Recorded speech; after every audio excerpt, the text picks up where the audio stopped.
I'm live. Okay. Do.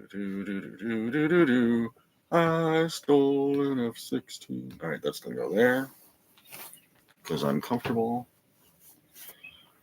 I hope you can hear. Let's see, and then on this one, why can't I go live on YouTube? Instagram here.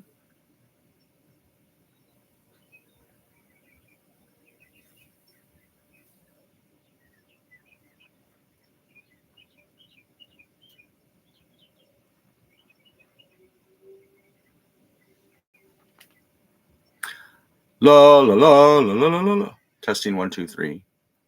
Okay.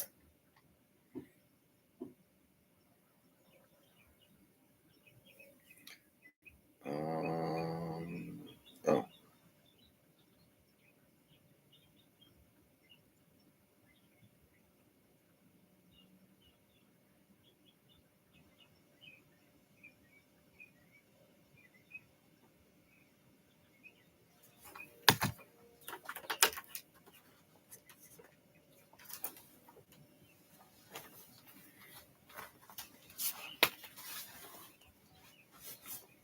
All right, well, let's try to figure out what it wants to do.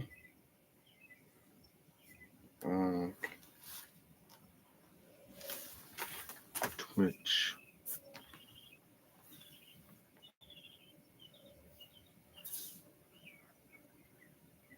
Clear all. Let's try to skip. Store portal it's available.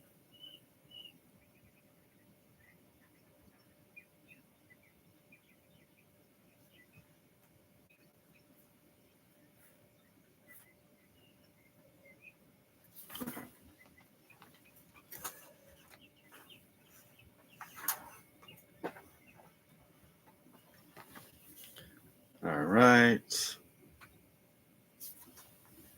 Offline. Titles. Oh, title instrument. Town Hall. Unable to receive audio. Try again later. Well, that's odd. All right. Town Hall.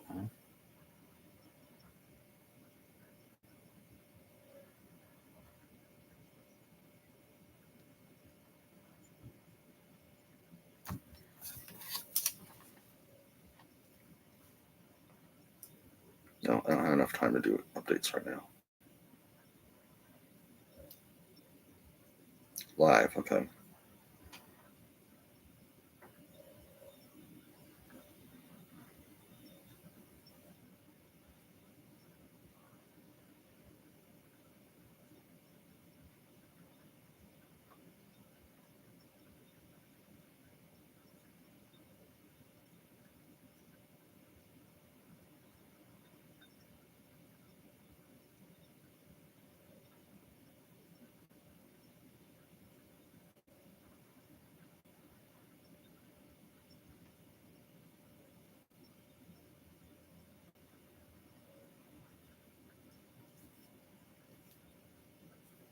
Okay.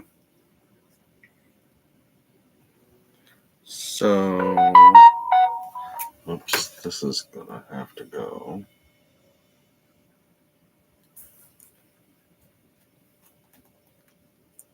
Wait, where'd you go?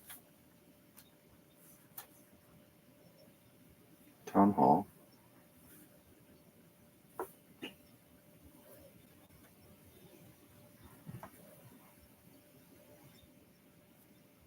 Politics.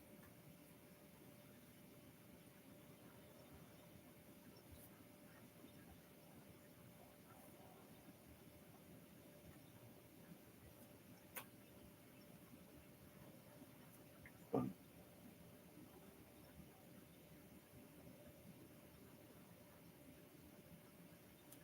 Save. All right, here we go. We are live.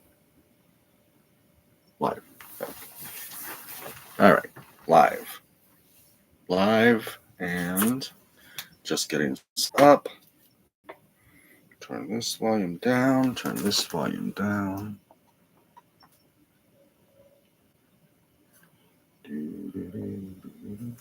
good. And Facebook. Go here. Go here. Go here. Live video. Live video. Actually, I can put this.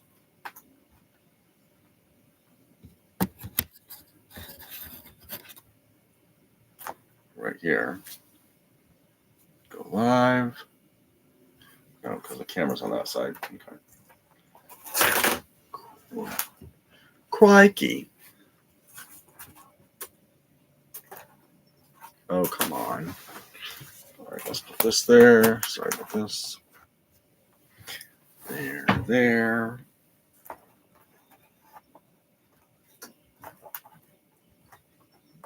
You know what? Fuck it. That's the way it is. That's the way it is. That's the way it is. Okay. This can go here. Nope, it doesn't want to. Why do they make these? Whoops. Continue.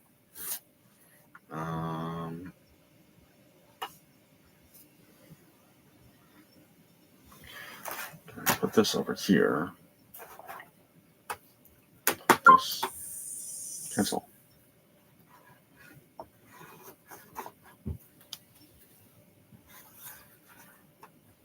This goes there. That goes there. This goes here. Okay. So we have Twitch, Facebook, and YouTube. And in 4 days, we have raised half of what I need to file to run for Congress. I am so honored. I am so floored. I did not expect.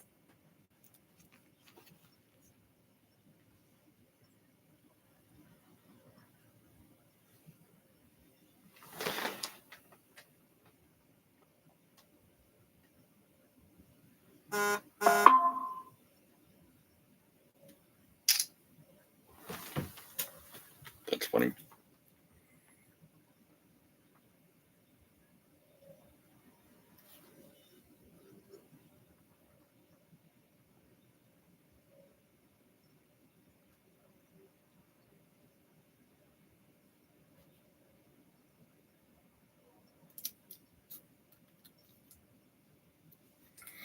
I stole an F-16. Do do do do do do do do do do. Back. Come on. Close all that. Just getting set up, guys. 3 cameras. Which one do I look at? Over here? Oh, over here, over here, over here. I don't think anyone's in the studio. Just me. 8 minutes. All right. Offline. Why does it say offline? Live stream. Okay. Disconnected from chat. Welcome to Doriba's chat room. Why does it say disconnected? Stream manager. Stream manager. Maybe later. Session. Viewers. Followers. Oh, this is good. What's this?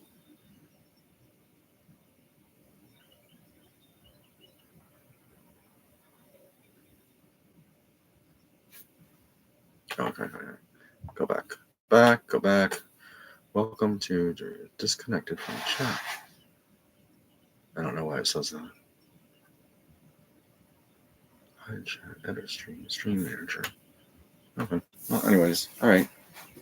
Contents will appear. Comments will appear here. Go on. TikTok here. Daddy got rid of Jimmy. Now it's boycott Disney. God damn it! I miss Hannah Montana. She was so. Miss Hannah Montana. All right. Williams on People's Party. See, People's Party of America. Perfect. All right. See you in a few. Unless you're already there. I'll be there in a few minutes. But it's mostly for you guys. This one.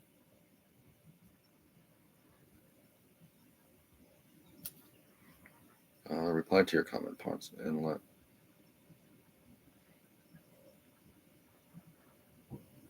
Live. Okay.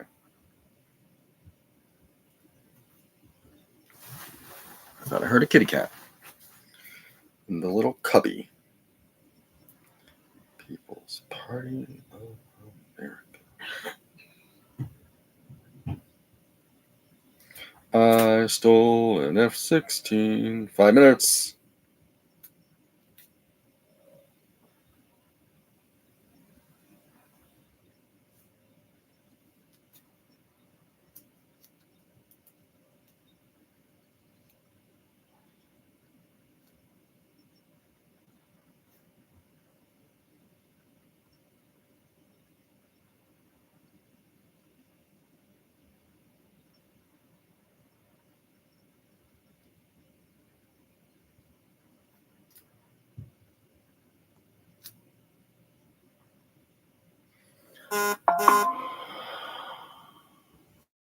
I'll turn this down. Oh, I think this is on.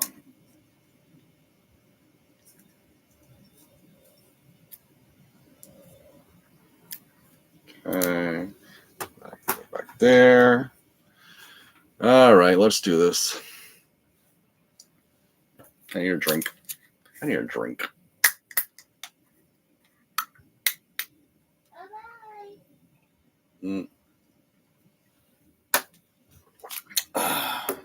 It's frozen.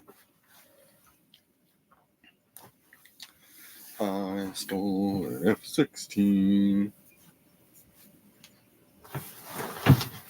One viewer? This is our town hall. We do these every Sunday. This one's not necessarily for me, but you'll hear the audio. This is primarily on TikTok. And we are also... I'm being hailed, if you heard that. They're saying, "Come on in." This one's organizational. We've held 22. This is our 22nd one, and I'm gonna hop in right now. Nobody there. I got 4 cameras. This one. Should I look at this angle? This angle. This angle. I feel like I'm in a television studio. All right, here we go. Here we go. Here we go. Camera. Lights, camera, action. Anthony, how's it going? Oh. Hello there. All right.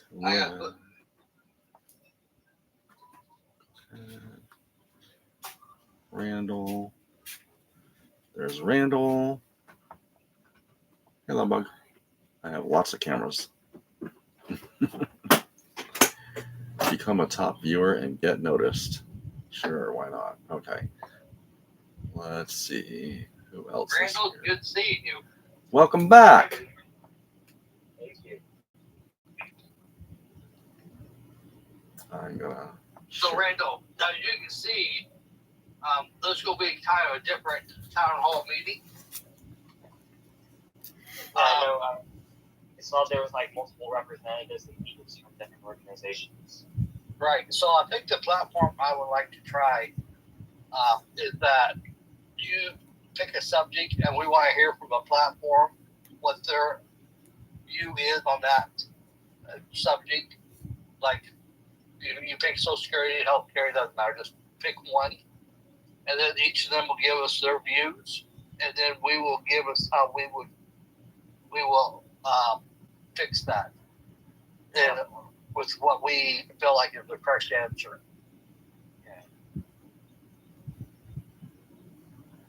I'll be right back if you can hear me. Are you and Anthony participating in this one, or are y'all just? I was gonna not, but I can.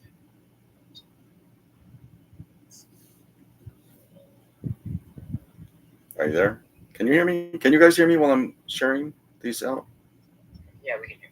Yeah. I was not gonna participate because I wanted it to be mainly to hear from the organizations and to kind of what I believe, William, you correct me if I'm wrong. What we're trying to do is bring all these organizations together under one umbrella to back the grassroots candidates that we've had, because it seems like over the past 21 town halls that we've had over close to 200 candidates, and they seem like they're all on separate hills trying to do their own thing, kind of spinning their wheel. And a lot of them are going to be primaried by sort of the ones that have been there forever and will probably, not to sound dismal or anything, but I don't know if they're going to be successful in the primaries. So this is a chance for all these organizations to come together, is what we envision, and start backing these candidates along with the followers that these organizations have, and kind of coalesce as one. So, Anthony, because this is our first one, and I have no idea what I'm doing, because we'll learn as we go on this one. Mm-hmm. So how do you envision this should go?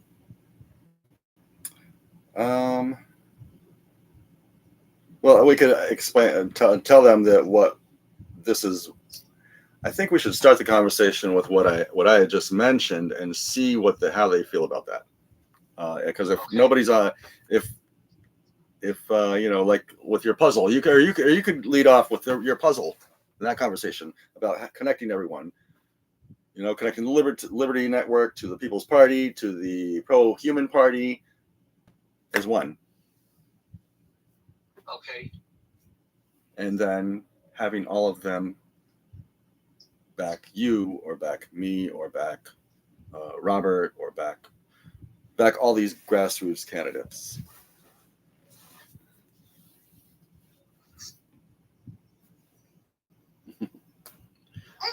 Hello, Dylan. Hello, Gabe. Morning. We're waiting for one more, or we can get started. It's up to you. Is Gabe one of us? Yes, the Pro-Human Party. What party? Pro-Human. Oh, okay. Because I just didn't match the picture. That matches the picture. Okay. Mr. Hans, would you like me to include you guys in our opening statements? Yeah, because it's good for everybody. Everybody knows who we are, what we stand for. Because I figured out how to download the whole town hall meeting. So if somebody wants it, I can always send it to them. We need one more here. We're just waiting for one more. Unless money, there were two that were pending that we invited, but I didn't hear back from them. But whenever you want to get started.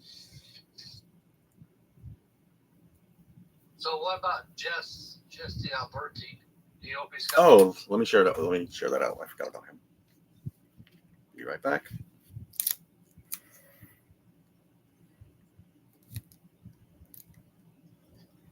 Okay. The other two I don't see is FAFO and Jesse are the only two other ones. I don't see Fight for Fascism or Fight Against Fascism. It's on top of the South.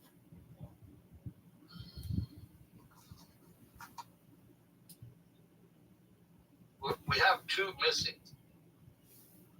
Oh, maybe, I don't know. Yep. FAFO and Alberti. Okay. Thanks, Dylan. Do you want to give him one more minute, or I'm not sure. Well, FAFO is on this time zone, and Alberti is from California as well, so he may join us later because it's 7 o'clock or 8 o'clock. 8 o'clock in the morning there. Yeah. Dylan. Yes, you know.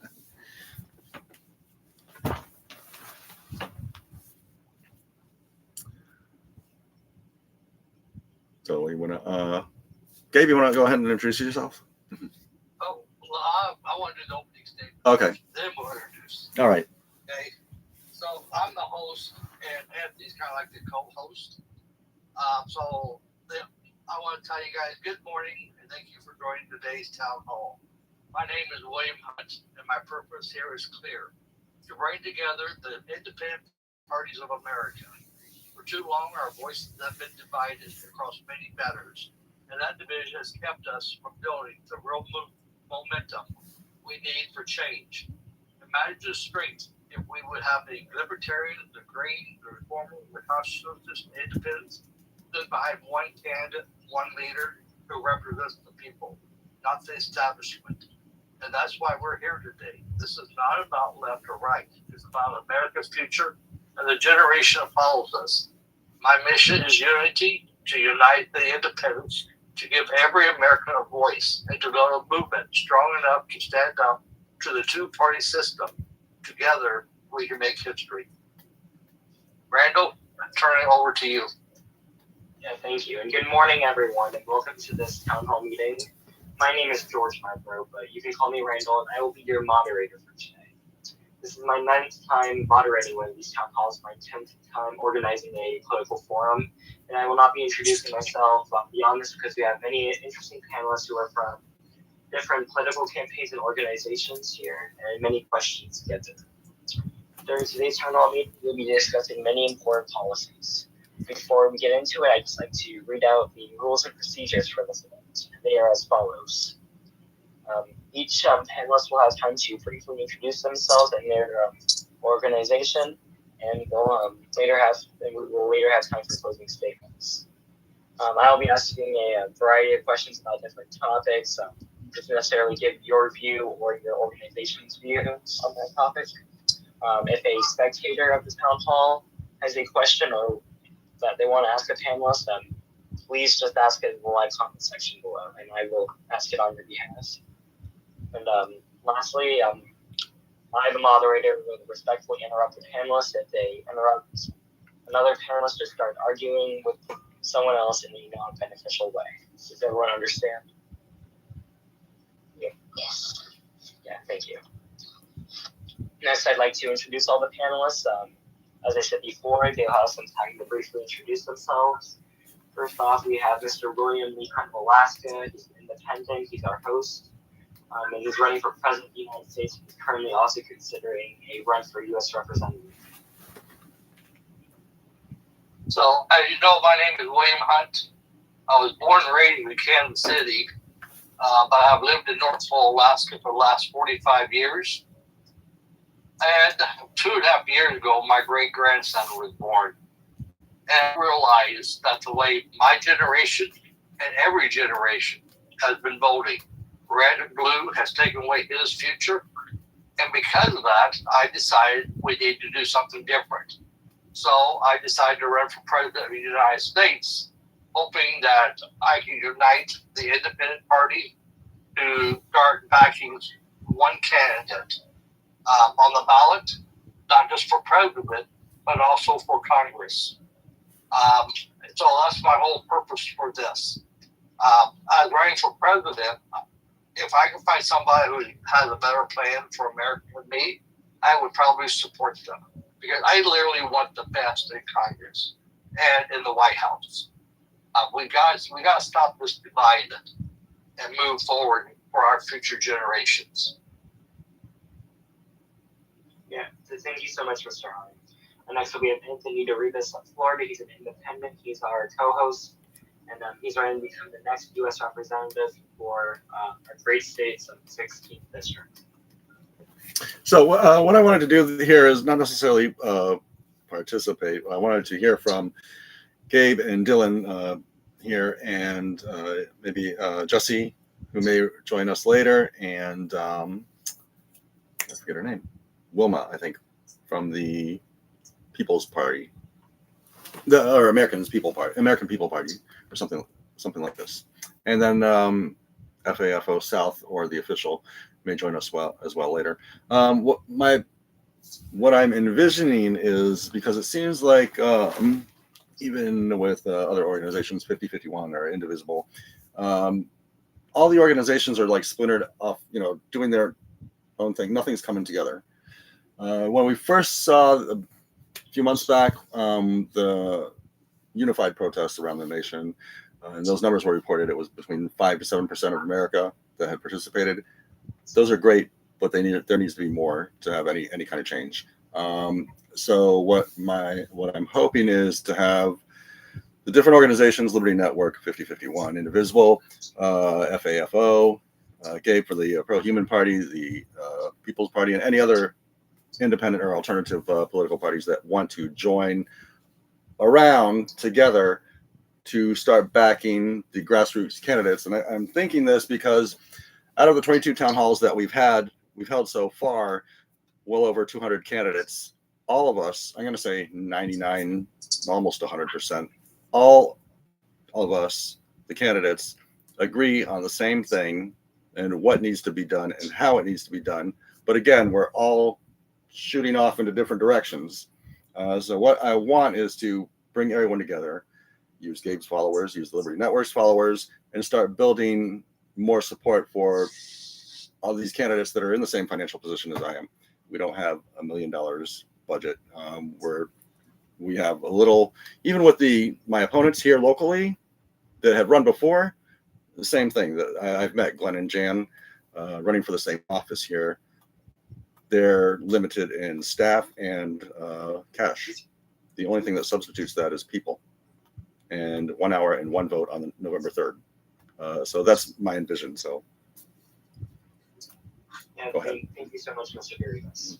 Rachel, I want to say something first.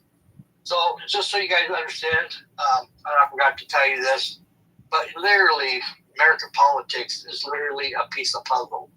Okay, we got all these little pieces, and in the center we've got these 2 big pieces. We got the red and with blue. Okay, and they work to keep us individual.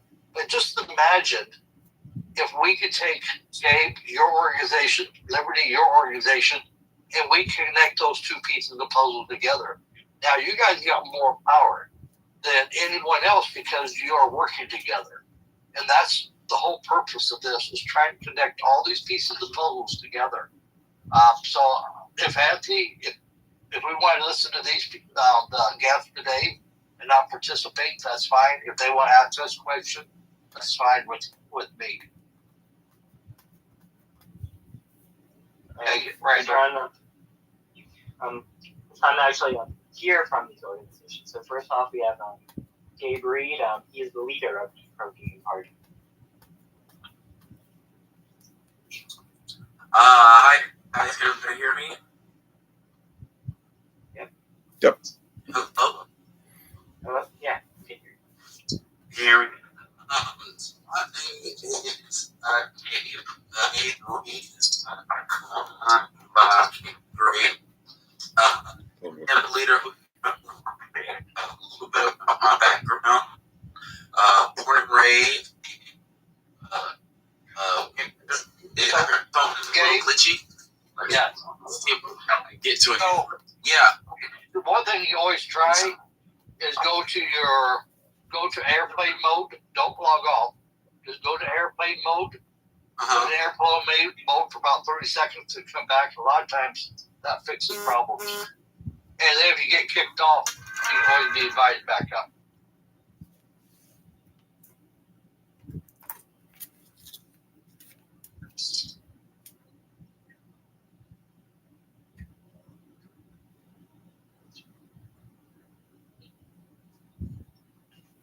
Hang on. Is that better? Oh, Yes. Wait. Okay. All right.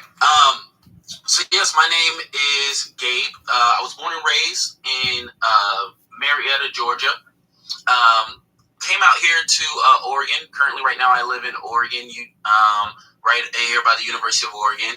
And my background is I actually grew up in a Christian cult, so I'm very familiar with, how the church has transformed over the past few decades and for a while. I actually left that back in 2016, and when I left that, I pretty much wanted nothing to do with leadership, politics, anything like that. But a couple years ago, I found out that my nonverbal autistic daughter was being subjected to cruel and unusual punishment in her school. And initially, I wanted to hire a lawyer. The only lawyer I could find, turns out she she just wasn't good. We'll just put it like that.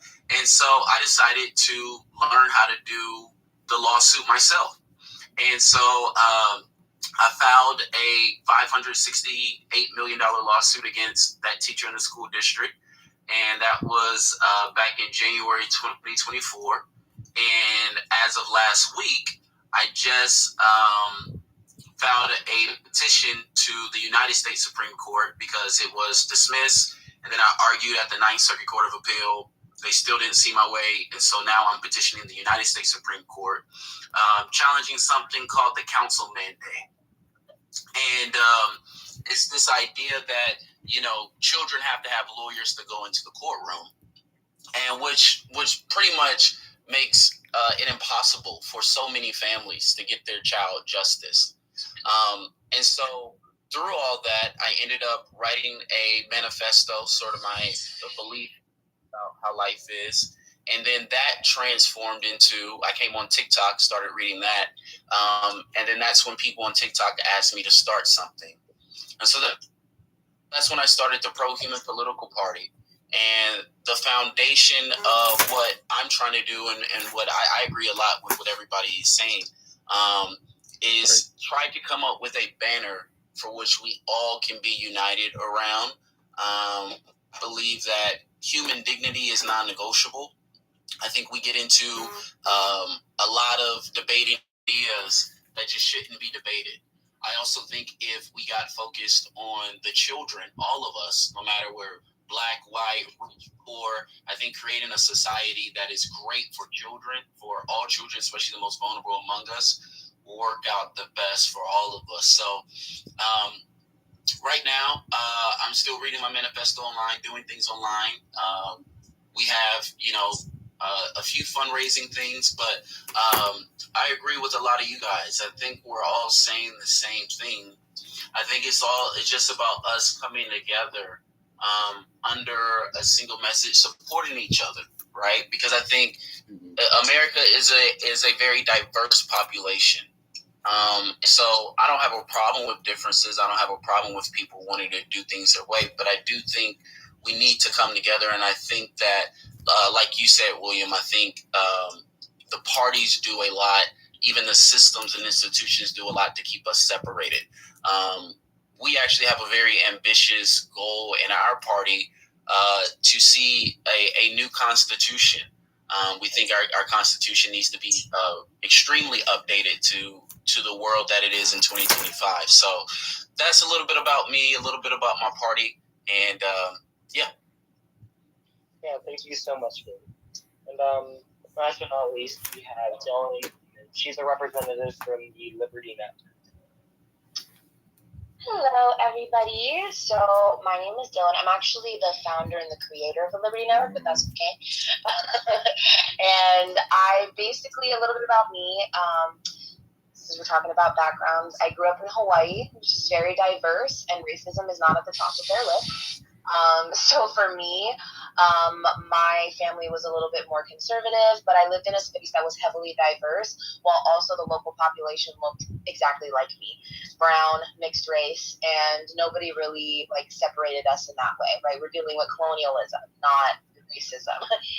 And so I got the luxury of believing that everything that I was learning was true. And when I moved to the East Coast, where I was in a predominantly white spaces, I was accepted because of my mother. However, they would say and do things that were a little off, but also I got to learn what was important to people in Virginia, in the South, in these Christian areas. And I got to understand, as somebody who was a Christian at the time and didn't have a left-leaning mindset, that a lot of it comes from a good place. It doesn't come from a nasty, harmful place. So how do we translate that across? Now that I've learned all that I've learned since moving to LA, and my horizons have been broadened, how can we reach across the aisle to bring people who have different mindsets to each other? So that's why I created the Liberty Network. It's basically a space to unite, educate, and mobilize. So my job is to be the one to bring people in, to educate them, to remind them of the things that are important in this country, what the truth is in this country, the systems, how they work, basically civics education.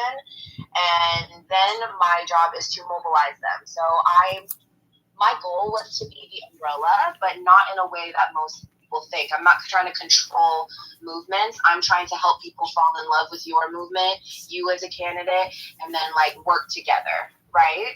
So basically what somebody can do is they can come onto the Liberty Network. They can read the People's Plan for America, which is legislation I wrote that could change this country from top to bottom for generations to come.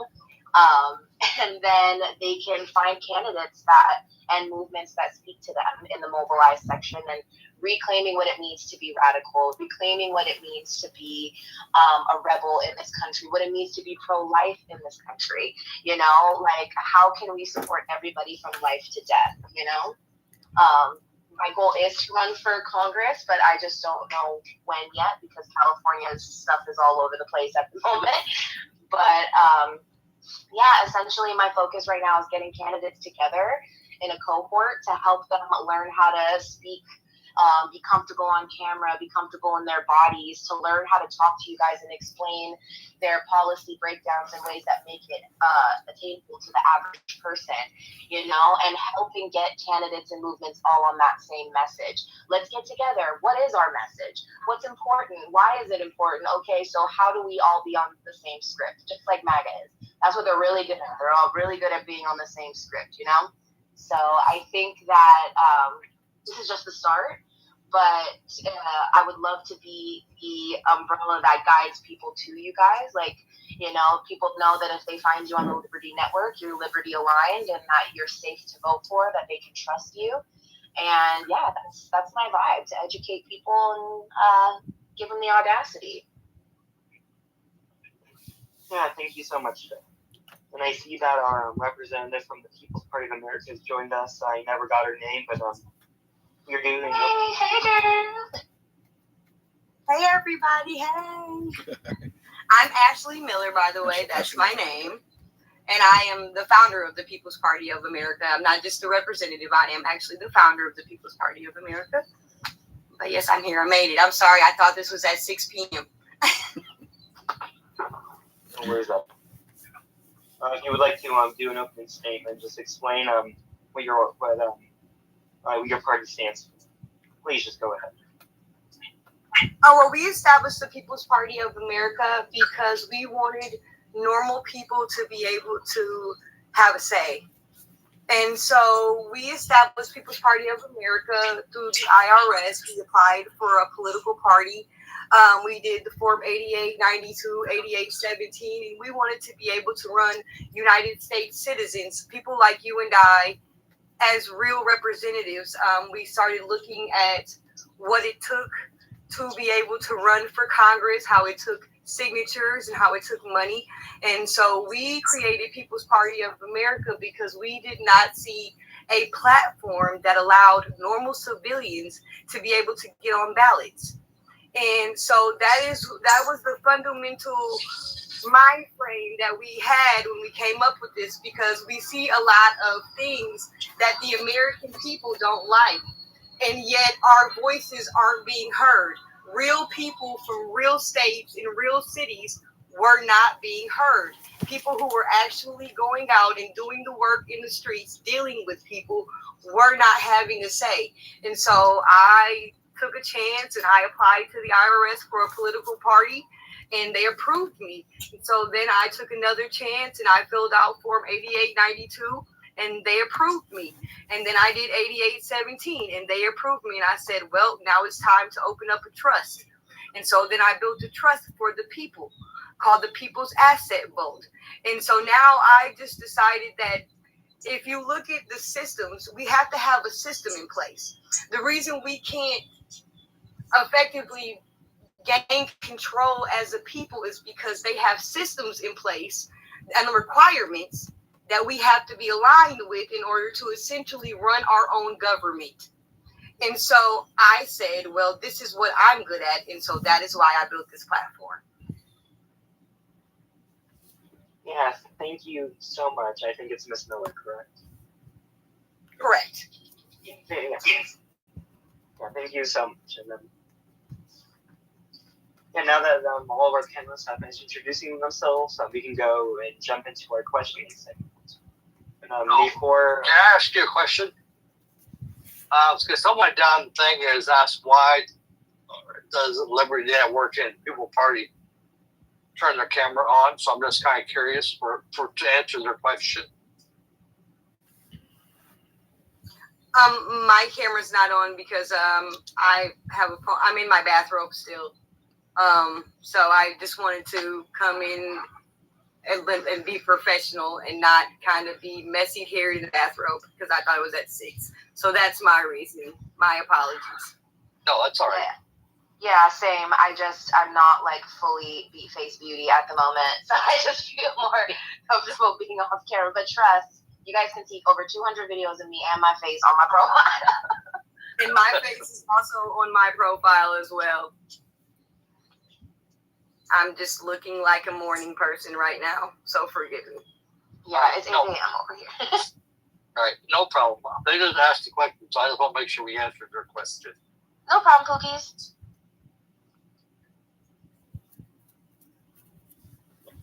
But now that we've all finished introducing ourselves, we can go jump into our questioning segment.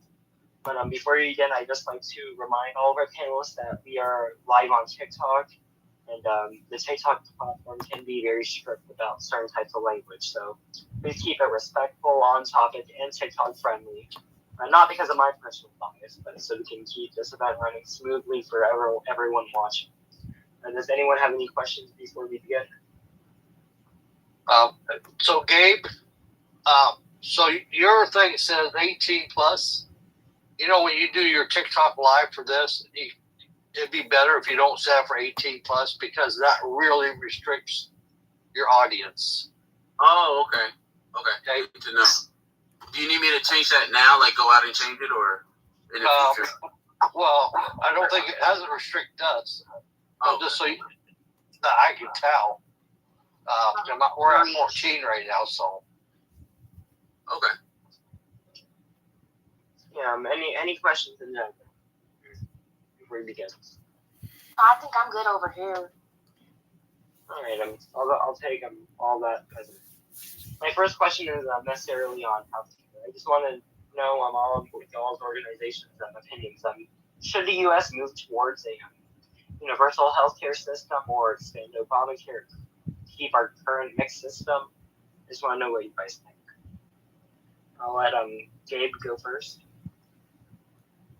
Yeah, I think I do want to see us move to some type of universal healthcare systems. The ins and out of that, I'll be the first to say that I am not fully sure. Because I do think there's a lot of people who are just more knowledgeable than this in me. The basic idea, though, we do have a core belief that healthcare is a universal. It is a fundamental life access. So everyone should have access to food, water, shelter, healthcare. I fundamentally believe that these things, you should not have to work for these things. Because it's very simple. If you don't have healthcare, you can't live. So how we implement that in a big, diverse population of the United States of America, I think, one, there's room for experiments, but two, I also think there's just people who know more than me that I would defer to and people who are more passionate about. But fundamentally, we do need to figure out a way that healthcare is not something that you labor for. Because without healthcare, you can't labor. So that's where I stand on it. Yeah, thank you so much. Dylan, can I get your opinion? Yes, of course. So I actually know that we can have universal health care. I looked into it a lot through my People's Plan for America. And essentially what is in the People's Plan for America in regards to healthcare is free basic health care for the average person. So that means that we are offsetting the cost of universal health care at the basic level. So that's primary care, mental health care, emergency care, reproductive care, all that will be offset with tax closing subsidies and tax loopholes for billionaires. So that already right there is taken care of. Now, there's a second tier called a public buy-in, and this tier is actually for you if you, like similar to AFLAC, where you can buy into it and you get a little bit of extra care, right? So if you get sick with cancer or something, like you can buy into this program for 6% of your paycheck, and that will actually go towards you being able to go anywhere and not be denied for care. Then we have a third option, which is the private option. And basically, because of the way that we're doing healthcare at the government level with universal and the public buy-in, this will almost force these insurance companies to do business differently. And by putting regulations on them, like not being able to deny people who are paying for services and promoting jobs to actually like latch on to these services. I'm talking about, imagine you're just like a regular Joe and you go in and you're like, hey, I want to see about going to a med spa and get some Botox. Your private plan will cover that because you already have basic care with the government option. So if you don't want to do anything extra with the government option, that's fine. But if you want premium services, if you're like, hey, I'm going to go get a BBL, that's covered under your private option because you have chosen to pay into that system. You know, it's optional. So there's a lot of different like ways to do healthcare in the People's Plan for America. And for you to be able to do all the fun things that you want to do because you're taking care of yourself at the basic level. Yeah, thank you so much, Chelsea. And Miss Miller. The People's Party of America also is definitely looking more toward universal income for all. We looked into the numbers just in reallocations alone. I mean, if we look at our military defense budgets and we look at the money that is already being spent out already, not even if we tax people more or if we don't do any of those things, we have enough money that is already being absorbed into the system that if we reallocated it appropriately, all of those things could be funded. We're already essentially paying for universal health care, but we're just buying it in wars. Or we're buying it in things, in criminal reform. You know, instead of looking at certain things as criminal reform, maybe we should start looking at them as mental health reform, and then the money can be reallocated differently. So universal, I think that is a basic human right. If they want us to continually run a machine, they need good functioning parts. And so that is why we all should have free income. I think that housing is also one. So, but that's our position. The money is already there. It is a reallocation thing. We need think tanks that can sit down and actually look at these numbers, look at where all of these numbers are actually individually being sent and say, hey, what is necessary and what isn't necessary? Because a lot of things that we're spending money on right now isn't necessary. That's our position. Yeah, thank you so much. I also have a follow-up question.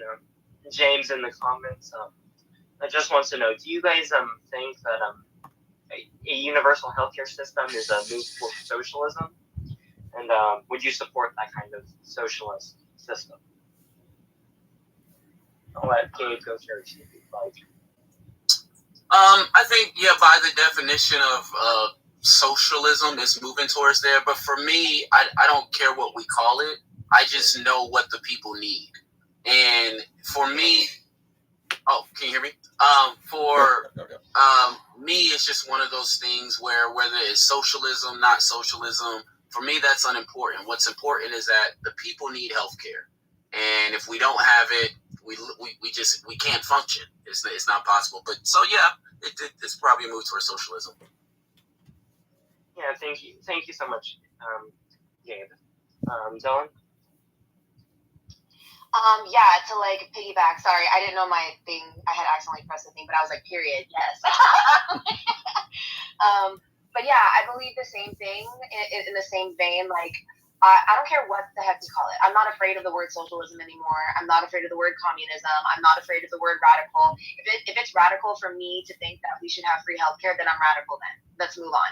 Like, why are we still arguing this point? It's so stupid. Yes. Like, Yep. in reality, I'm a progressive, pragmatic populist. I believe that we can have everything we want for the people in a smart way, period. So I'm not any of those things. I believe we should be for the people. And if the people are the ones making the rules, then it'll be more for the people than the people who are rich making the rules and out of touch with what we need. Yeah, thank you. And Ms. Miller? We agree. I mean, everybody is saying the exact way we feel. I mean, like I said once before, healthcare is a birthright. It's a birthright. So whether you call it communism or socialism, it's all a part of the caste management system anyway. These are all people in social constructs telling you what is and what isn't because they want you to be a consumer. So healthcare isn't a consumer. It's not a consumer option. Okay. That should not be a consumer option. That should be something. In order for us to be consumers, we have to be alive. So it shouldn't be that we're paying to be alive to be spending in their systems. So there is no bartering with that. There is either we're living or we're not living. We're either paying for it or we're not paying for it. I don't think that should be a socialist thing. I mean, if that's whatever they're going to call it, then I think that's just the right humanitarian thing to do. That's what we feel. Yeah, thank you all for your answers. Can I ask some question? Of course. So my question is this. So what I hear you guys saying is you want government health care. Is that right? I want there to be an option for people who you don't need a job. Like if you were to lose your job, you would be covered. But like you also have options if you want to pay more and, get specialty care or better care. Under my plan, there's options for that. But there was something that, they tried to use the example that like your God-given rights are the only things that are important here in America, right? But I don't remember Jesus healing the sick and then asking for a bill afterwards. That's stupid. We should be. It doesn't need to be in a constitution, friend, that we should have free healthcare. It should just be, based on the Christian nation, quote unquote, that they say we built on. That's what Jesus said. Jesus healed the sick and didn't charge for it. So we all should have dignity. That is what dignity is. You know what I'm saying? I feel that if we have. So when you go to court, okay, and if you don't have the money when you're in court, you're appointed a court-appointed attorney at the expense of the court, okay? And that same deal should happen in healthcare. If I can't afford healthcare, there should be a court-appointed or a government-appointed medical center that is for me. If you want to go, like Liberty Unit said, if you want to go and you want to get a boob job or you want to get a BBL or you want to get some veneers, that's a whole different, those are specialty. I mean, you can't even get those on your insurance right now. Those are specialty purchases. I can't go with my insurance and say, hey, I want a boob job. That does not happen, okay? So these are already specialty purchases. But if I'm going to jail and I go into a court system and I can't afford an attorney, they're going to appoint me one at the expense of the court. I think that there should be just that way. And maybe I don't know if you would like to maybe offer pro bono practices or people who deal in government grants. Like I said, once again, there could be think tanks that work these things out. But once again, if we have enough money to appoint an attorney to me, then we have enough money to appoint a doctor's appointment to me. Yeah, and just piggybacking off everything that they said, for me, the purpose of government is to protect our rights. And some people may say that healthcare is currently not a right. I get that, but that's because I think our Constitution and these laws haven't been updated in a long time. I think that, like we all have said multiple times, we can't live without health care. It's not positive. If our health is not taken care of, we can't be here. And the point of government is to protect the governed, is to protect the rights of the governed and ensure that the people underneath that government are citizens and can be citizens. And so it's just fundamental to, I believe, what a government should be doing in the 21st century. Now, yes, in the 1900s, 1800s, maybe we're asking for too much. But in the 21st century, I think a government ensuring that their population is going to be healthy is a minimum. Yeah, and another point to what you said, Gabe, like we need to stop thinking of our taxes as a burden and start thinking of them as an investment into the country that we live in. We deserve an ROI on our investment that we involuntarily have to pay into the system, right? So, or like even a subscription. Like if you're paying for Netflix, you might not watch Netflix every day, but if you decide you want to sit down and watch a Netflix original show, you're going to have that option. So if I'm paying into a system and for whatever reason, I cannot meet my own needs, that is my country's job to meet my needs because that is what I pay them to do. So, sorry, it just gets me really frustrated when people try to say like, oh, well, like, let me wave my hands of taking care of my country because it's too much money. Literally, that's like a parent saying, I gave you a roof over your head, food in your mouth, and clothes on your back. Baby, that is the bare minimum. Thank you, but that's the bare minimum. You know what I'm saying? Yeah, thank you all. I'd like to move on to the federal minimum wage. Sadly, this is an issue in 2025. I know some people on the right So, Randall, I want to talk to it because I want to get my health care plan out because I think these three groups of people will be really interested in my health care plan. Okay? So I'm going to take a quick moment and explain to them. So I want the government and insurance companies out of the American health care system. They don't know how to do it. They do not write great. And all they do is just provide them.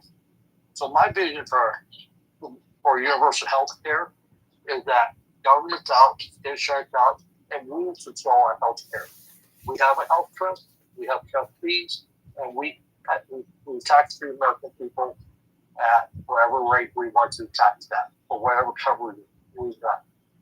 The trustees will be made up from everybody from all walks of life, the rich, the middle, the poor, veterans, minority groups, people with disabilities, people with special needs. Because it's health care, we need the medical professions as representatives too to make sure they're guiding us in the right direction. No government. And then I envision taxation will be this. I always tell people 10% income tax. We pay 5%, your company you work for will pay 5%. And then as our trust grows, our taxes come down. My goal is to get taxes down to 1%. But also I want to start taxing AI and robots. Because every one of those jobs that AI is doing or robots are doing, that's an employee. They should be contributing to our health care. Okay, so I want you guys to think about the health care plan I have. And I will tell you right now, that health care plan has actually been in place for about 30 years that I know of. It's the same health care I had when I worked for the state of Alaska and I was a union member.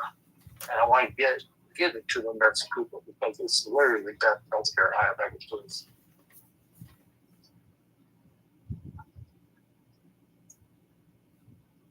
Very good.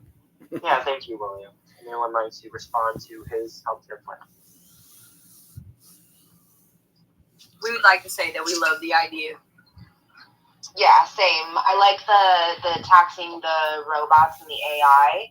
I think under the People's Plan for America, there's like strict wording stating that AI cannot replace anybody, and if somebody tries to replace a position, like that company has to pay for that person to be retrained in a different role.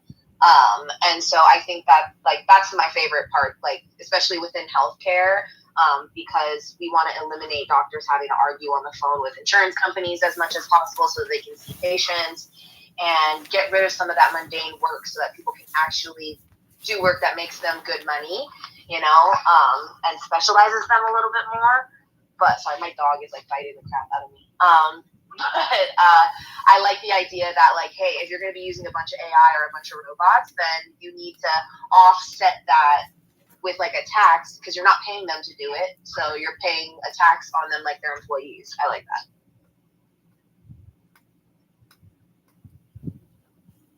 No, yeah, I agree with what everybody else said. I like it. I want to see it more. Like, I think I need to understand it a little bit more. But from what I hear, I definitely like it. Yeah, thank you all. I know we just mentioned AI, so I'd like to move on to AI. I just want to know, do you think the U.S. government should regulate AI, and if so, how much regulation? If Dylan would like to go first.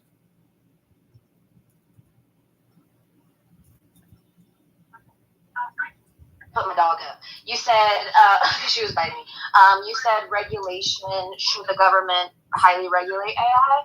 I don't think it should be like extremely highly regulated, but I think that there should be consistent openings for adjustments to regulation as it grows, because I think it's a really great tool. And I think to say that it can't replace a person 100% is already a good start. But we don't know.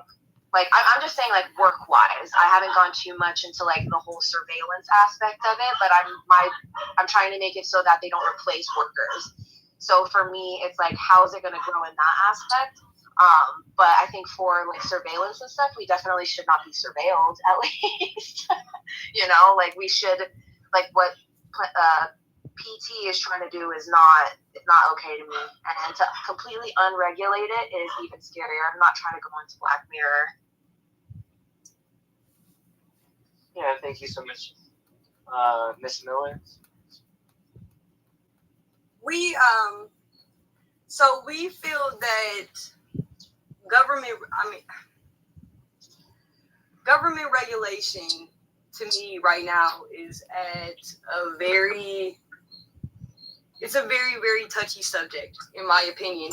Should there be some government regulations on things? Yes, just because we have a lot of cybersecurity issues. But for the most part, I think that artificial intelligence is evolutionary. People are creating, and I don't think that we should be able to allow the government to say what we can and cannot do with that. Now, you do have people like Liberty Network just said, like PT, who kind of takes it to the next level, and then there's a security aspect. But is that really even being controlled by the government, or is it actually just being a tool used by the government? So, it's all, I just feel like the government is getting a lot of control here. And in order for us to consistently evolve and to grow, we have to be able to do that. And so if the government is consistently controlling what we can do and how we're using this and regulating, how can we consistently evolve? So is there room for government regulation? Yes. It's a very touchy subject. That's a very good question, and I'm sorry I was unprepared for it, but it's a very, very touchy question, and I do feel like the government has a lot of control that they shouldn't have, but then you do see people who want to use their systems in surveillance to monitor the American people. So there has to be a regulation factor in that as well. It's not something that I have a good response for. It's just very touchy to us. Yeah, thank you, Ms. Miller. Gabe, would you like to go next? Yeah, so I think when it comes to AI regulation, my short answer is yes, it should be regulated. However, I think the big issue that we have here is does anybody really trust the government? And does anybody really trust the corporations who are making the AI? And I think right now, I think a lot of us would say no. And so I think when I think about AI regulation, I go, okay, where are we at right now? And it seems like right now, all the AI is being generated primarily, not all of it, but a lot of it is primarily being generated for profit. And it seems like we have a government that is really ran by greed right now. So when I think about regulating AI, I think that AI has amazing potential. And I think there's so much that we probably will be able to do, not even just now, but in the future. However, we do need to come up with parameters about, okay, what does ethical AI modeling look like? And do we need to standardize it across the board? Because AI is something we do need freedom with. People need to be able to play. People need to be able to have freedom to create. However, we do have to get what are the parameters, and we have to have a government that is serious about those parameters. And so, does it need to be regulated? Yes. The path to get there, I think, is going to be rebuilding trust in the government, but also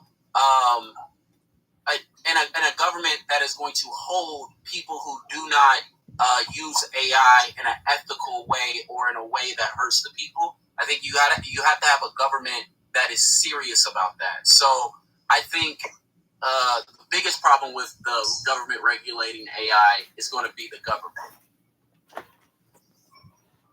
Yeah, thank you so much, Gabe. I also noticed that we have 3 new guests, so I'd like to give them a chance to give an opening statement and answer our question relating to AI regulation.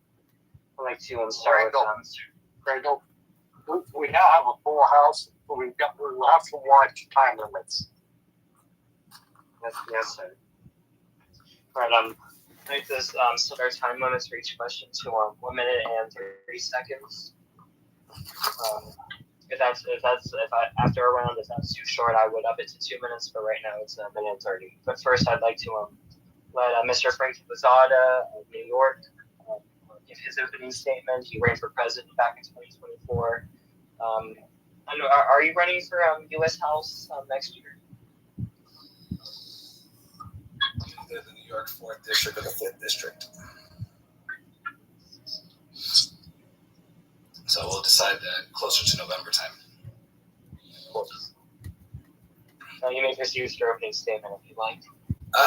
Frankie Lozada, I was the first Puerto Rican to run for president of the United States in this last election during the Democratic primary. I tried to leverage the Democratic Party. I've been a lifelong independent, but obviously running an independent campaign is not the brightest idea, and I definitely didn't have enough money, and I didn't have the last name of Kennedy, who also had $40 million and still couldn't get it done. So as far as AI goes, we have to keep in mind that this is the beginning stages, and look how impressive it is already.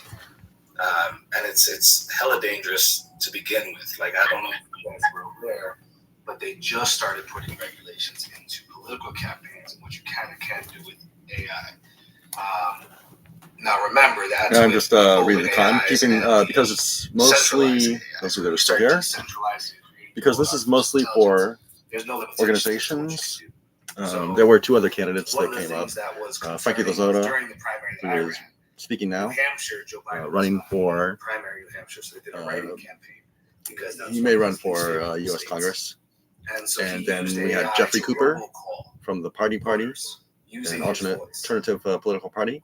And then we had the Populist People's Party also join us. So we have a full house now. We have, including myself, 9 panelists. Doesn't get regulated. Now you're talking about being able to manipulate the general public, and that should be one of our biggest concerns, is no longer being able to separate what's true and what's false, and being able to set whatever narrative they can. You know, for example, what's going on in the Middle East. Imagine if they can sit there and make one AI video on it, but like, see, look, it was all AI, it was all, nobody knows what's really going on. So regulation needs to happen fast, because the further we move behind this ball. We are also broadcasting on Twitch, Facebook, and YouTube. Thank you so much, Mr. Lozada. It's so great for you to be here. Next up, we have a representative here from the Populist People's Party. If they'd like to introduce them, their organization, and answer the question on AI regulation. Hi, I'm Darnell Forte, and I'm running for president for 2028. And the Populist People's Party is all about workers, the working class, and uniting them against the owner class with all the different concerns that we have that aren't being met by any of the parties, especially the red team or the blue team. But as far as AI, it does need to be regulated and watched. We have a tendency to think of AI as being neutral, but the way it's coded does have an effect on how we're going to operate and any type of biases that might be baked in or elevating different things or ideas. And we don't want to turn a blind eye to thinking that isn't happening. And so with something like Palantir with Peter Thiel, they want to actually take democracy out of it. And so they're able to get stuff through algorithms rather than us actually voting for stuff. And with AI, a lot of times it's legalized plagiarism, and whether it's pulling from artwork or whether it's pulling from articles, the creators that gathered that information and wrote those words aren't getting credit or paid for this. And so it's just been like stolen, and there's no recourse. And then also about the robots and driving. And driving's the number one job for men in America. And with the AI, whether people can recognize what it is, we do have to regulate how it's used and where it's employed and the consequences of that. But using somebody's voice to trick people into doing things, or showing them a deep fake video or the video of Melania and Donald singing in the fields and stuff. And some people didn't recognize that that's clearly not real life video. So yeah, we have a lot of stuff that we need to cover. We just need to make sure that we get ahead of the ball, because as Walmart goes to automation, like it's fine for them to go to all the way robots, but the profits need to go back into society. We need to tax them heavily and not let them just let people unalive because they're starving, because they're not useful to capitalism if there's no jobs or usefulness for them. So we want to make sure that we get ahead of the ball as far as making sure that we're providing for people and allowing for automation, but also making sure that it's not we're allowing for more lax pressures to work. Yeah, thank you so much, Mr. Forte. It's great for you to be here. And next up, we have Jeffrey Cooper of Arizona. He's from the Party, and he's considering a writing campaign for the 2028 presidency. Hey, how y'all doing? I'm Jeff Cooper. Still considering it.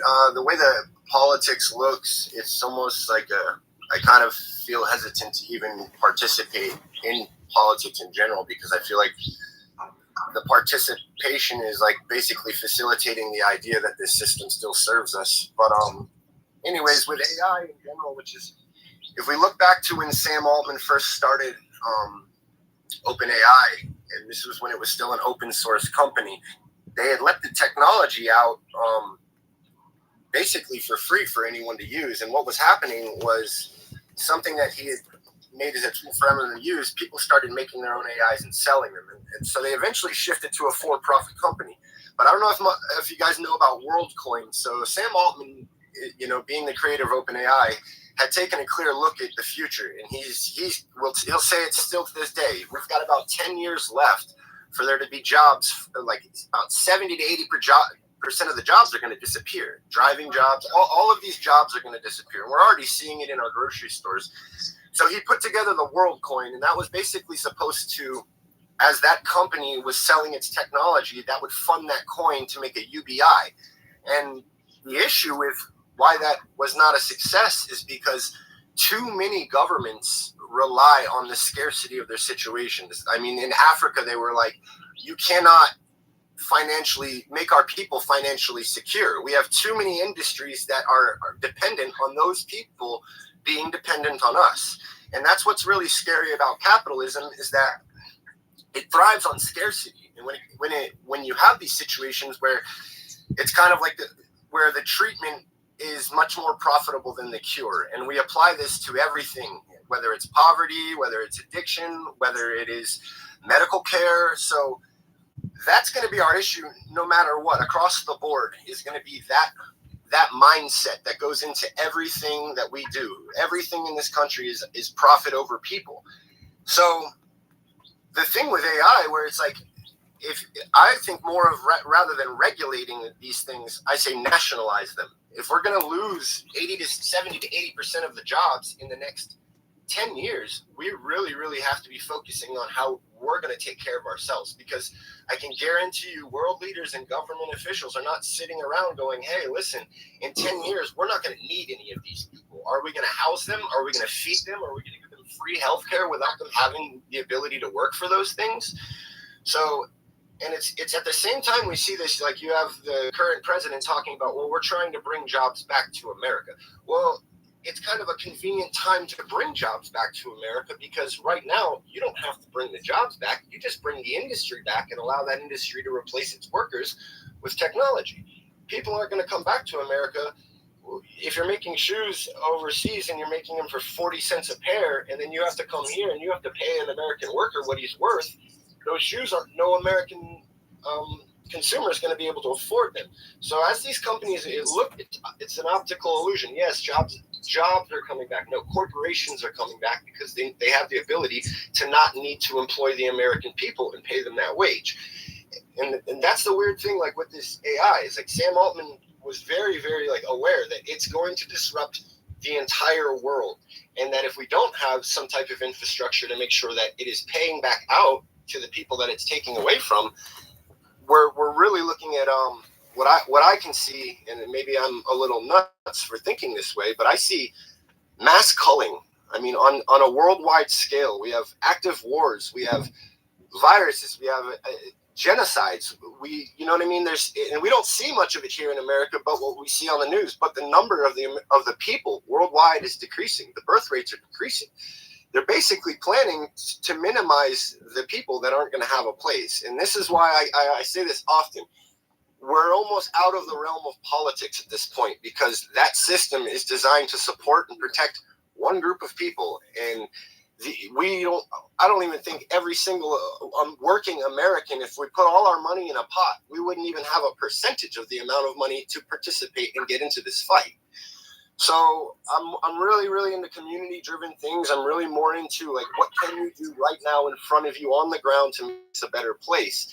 Because, and I say this often, we're going to spend a lot of time, a lot of energy, and a lot of money fighting in a battle where you need a lot of that. And most of us, I mean, I don't know how all of us are financially, but we're up against a really, really big beast. And when we start talking, like, again, it's you see these governments stopping a UBI saying, hey, you cannot create financial stability Also, Mr. in our people. Because, sorry to ramble, but I think you get it. Yeah, and I hate to respond, but of course, we do have time constraints. Yeah, absolutely. I apologize. Mr. Garibas, would you like to cut your 5 cents on AI regulation? So I believe we do need to regulate AI, but probably more for taxation purposes, because it is a fact that AI will replace a lot of American jobs. And we will need to figure out how we will pay for healthcare and Social Security, so that when people get to the older age, they have it. And so I'm a firm believer that in the regulation of AI, that if AI, I don't know what a checkout person makes who does checkout groceries, but let's just assume they make $50,000. Oh. If the store has a self-checkout, that's one employee for 8-hour shift. If we go for 16 hours, that's 2 employees. And we should be able to, we should tax that employee at the $50,000 rate. And rather than say pass it on, we need to make sure that we say, you know what, your pay and for the CEOs and all that can't go up because of this cost. We don't want to raise the goods, so your wages has to come down because it's now going back into the people. So I'm a huge proponent for taxing AI because they're replacing the American job. But also, I think that we need to look at AI because AI will replace American jobs in large corporations, not the mom and pop corporate jobs. So we need to start developing a plan that will encourage the small mom and pop operations to flourish in this time, because that's where the jobs will be created, not through AI. Yeah, thank you, Mr. Hunt. And Mr. Doribus, would you like to put your 10 cents in? Sure, certainly. AI. I think it's anything that a corporation is going to do is almost like a hostile relationship to the consumers. They've done nothing but abuse their financial power. If they're going to utilize AI along with the government and corporations, then yes, it should be regulated, like Mr. William here has said, financially, definitely. So we agree with that. The cashiers, I don't know, the minimum wage here is $13 an hour. I don't make much more than that here. I'd say the average wage here locally is about $20 to $25 an hour. That's before your deductions. So you're taking home, I don't know what, you take home around $20,000 to $25,000 a year.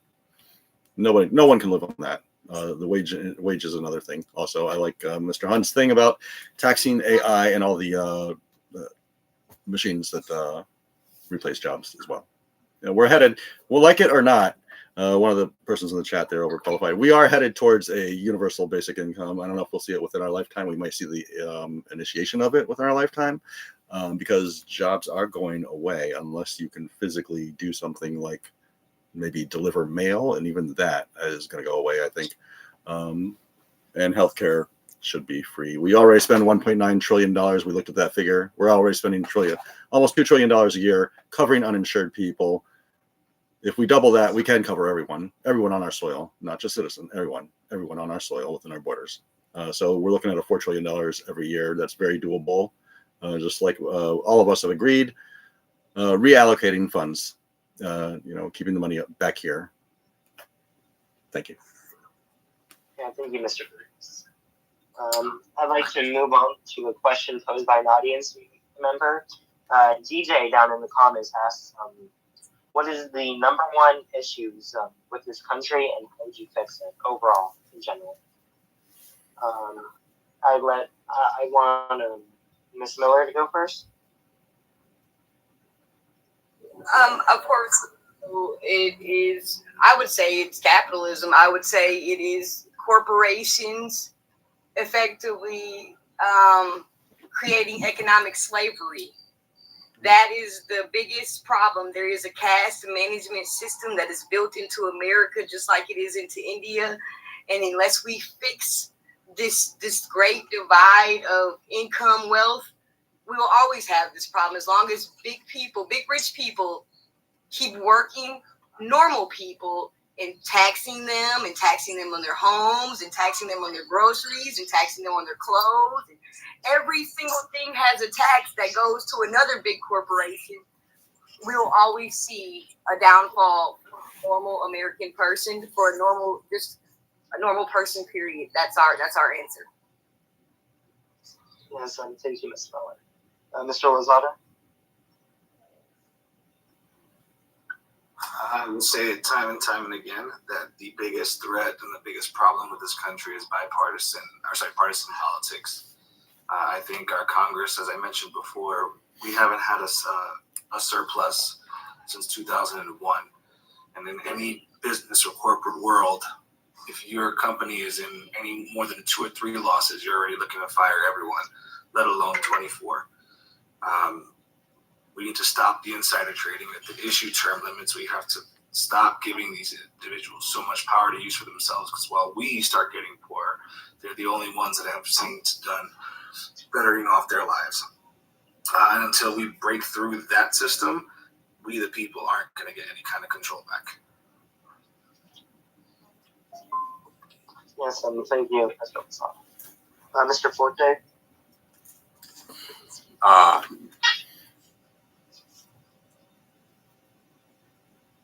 the number one thing would be money in politics and getting that out, but also just the entire system of white supremacy, patriarchal capitalism.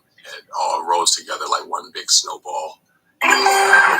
So dismantling all of that is going to alleviate and fix all of these problems that a lot of people are using as a superstructure that's assumed to be the soil that the plant's growing out of. But we can completely change the soil, change the bottom, change the capitalism, what it's growing out of, and you're not going to have many problems that we're going to be precipitating from this system. And, earlier, the party was talking about how trying to go up against the government and how the average American doesn't have like $500, which is true, to be able to do something in an emergency, or if we did a general strike, where they'd be able to afford to survive until it's over.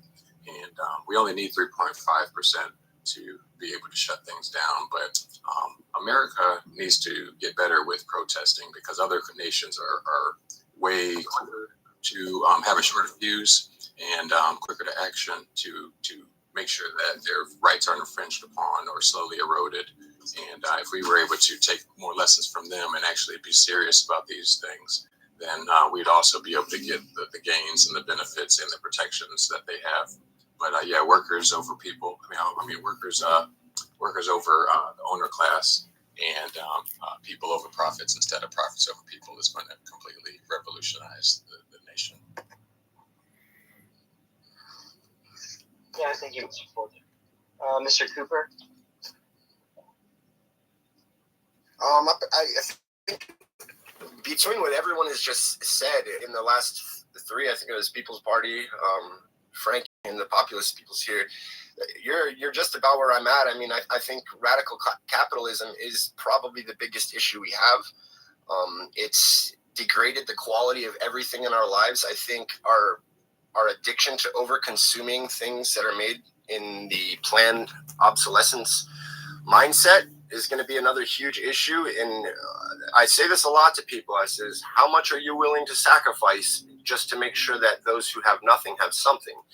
And a lot, it's like we have a lot of creature comforts that are built upon taking from other people all over the place. So I think that radical capitalism is going to be the worst thing that we have going on here. And it's like I said, we have a type of like mentality where the treatment is better than the cure because it makes more profit. And when you have everybody on every side working to maintain that structure, that's the real issue. You see, like I think somebody had brought it up. I mean, Citizens United, it clearly shows that I say this every week. We have 0% of a voice, and not 0.1, 0% of a voice against the big money powers in this country through our political system. And that is happening and allowed because this is a radical capitalistic system where the money has more voice than the people. So at the end of the day, like I'm with what everybody said. I mean, there's a lot of, fixing like Frankie's saying, fixing it in the political system, we're going to really have to fix the economic system before we can even get into fixing the political system, because again, it's run on money. So capitalism, man, and I don't even know if it is capitalism anymore. It's probably evolved into something that has a new name, but whatever it is, it's not serving the people. And that would be the greatest issue, in my opinion. Techno-feudalism. You say feudalism? Techno-feudalism. It's not feudalism, but yeah. Yeah, thank you, Mr. Cooper. Gabe? Yeah, I think the biggest problem facing America is just the story of America. And I think we're all saying very similar things, which is, one, the system doesn't work, and two, the people want something new. And when we get to talking about all these issues, whether it's capitalism, white supremacy, the corporations, the various different laws, AI, government regulation, all these things, it feels like we're trying to fit a square peg in a round hole. I just think we are living in a country that wasn't built for all of us. It wasn't built for a diverse population of 330 million people. I think that's the myth of America. And I think the more that we let go of that myth, that, hey, this country was actually built for all of us, it'll actually empower us and go, yeah, okay, that's why capitalism, it hurts us. That's why patriarchy hurts us. That's why all these systems hurt us, because, you know, liberty and justice for all in the beginning did not mean liberty and justice for all. Right. And keeping America alive is keeping people believing that this country that was not built for all of us was actually built for all of us. And so I genuinely believe that how you solve that issue is revolution. I think we are all seeing it. We're all seeing that we're all naming the same things. And I think we're all trying to solve it from our different vantage points in America. Because again, this is a very big place. This is why I don't think anybody is necessarily wrong, but I also think that we're all saying the same thing fundamentally. And I think that it's time for us just to attack that American myth head on. It's time for us to just attack it head on and go, okay, we're just going to accept that the government, the corporations, you're not for us. You are not for us. And so we're not going to play with you anymore. We're not going to play by the rules. We are going to come together. We are going to figure something new out. And we don't have to have all the answers. But I do think that first my mic's step off and my camera's on. detaching from that American myth. You got that cakes? has been so deeply Yeah, ingrained in all of us. It's not that we need to destroy each other. We don't need to destroy each other. You gotta put I something in think your it's belly the actual story of America. This is almost on. We've gone an hour and a half. Just It's tell okay, the honey. truth and go, okay, I'm not worried. Half hour we've there. taken it this I far, will. and that's One awesome. person there, one But person it's there, time for us to imagine 20 people something there, and nobody over that here. is going to work for all of us. In my And studio. I do believe we can come together But you greater don't in I will a have a- better way than we think we You'll can, still be because I hungry think later. the way Yeah. that Not much. And I made how 58 this coins. power structure stays together, I think William talked about it earlier, is it divides us. It divides us all over the place when we're all saying the same thing. It doesn't work for us. We can't, we don't have enough money, and we don't have health care, we don't have these things. It's just not working for us. And so I think once we embrace that we are actually living through a revolution. Excuse me while I have a snack. I think we'll stop trying to figure out, okay, well, how do we make it work in this system that wasn't designed for us? I think once we all embrace it, I think we're actually going to find, like we're finding right Can I now, have this over we here? all agree on a lot of stuff. Let's just come together and just not deal with that anymore. And I think revolution is how we solve this. Yeah, thank you. Dylan? So my personal thought is education. Education is our biggest issue. And with that is the understanding of why people think that they do. Because like Gabe said, like we're so diverse. This is such a big country and everybody's reality is different. But if we can understand the core of it as to why it even started, we can start to connect all the puzzle pieces. Once you see it, you can't unsee it. And they intentionally keep education from us because they know the more we're educated, the more we come together, the more we can see past all their propaganda and their BS. And we can actually say, okay, like what is actually going on? Because that's why Ronald Reagan got rid of like the federally funded universities, because the women, Black people, and college students were getting too radicalized because they were seeing the gaps in the system. So he was like, "Yeah, let's take that away. That's college not free anymore." You know, I just so never like they're eating on actively camera. doing that, and with that, people will know that Adam Scott, the creator of capitalism, stated that if capitalism goes unregulated, we will be in the state that we are in right now. And so all we're asking for is regulated capitalism. We're just asking for some guardrails. You guys can still make your profits. At this point, I don't care. Just don't do it at my expense. And I know that sounds like really like, oh my God, but like, All right, let's nobody's over put here. everybody. You guys are going to have be to. great. You know, we wouldn't need DEI. Excuse me We while wouldn't I- need all of this I don't know who's in here. equity and inclusion if everybody truly had an opportunity. If we invested the same amount in schools that we did across the country. We If agree with everything they're invested in saying. infrastructure the same way we did The for point of having like this town high-income hall places across the is country. You know, we get these to. rural I'm going to turn the towns with camera their back on. Wi-Fi and their Sorry, good power is too roads low. The and device will shut down in some 5 seconds. All right. high-speed rail, and they have so much more opportunity, and they can be exposed to so much more. We get rid of caps on who is able to get news out there and educate people more. We need less people to say, stop making me feel guilty, and more people saying, like, F this. We're gonna like change the entire way that this country's done, because it's not fair for anybody. But we need to know why that is. You know what I'm saying? Panel, actually. Yeah. And sorry, I'm saying it's not about the race card, my friend. It is. When it comes down to it, this country was built on slavery, and and to be able to uphold that slavery, they consistently made laws that put everybody down. So if you don't believe that, then you're a part of the problem. I'm sorry, I have to call it out, because that is the fundamental thing that our country was built on, and people want to act like it's not a big deal. And I get really passionate about this too, so I apologize, but like, don't piss me off. It is Sunday morning.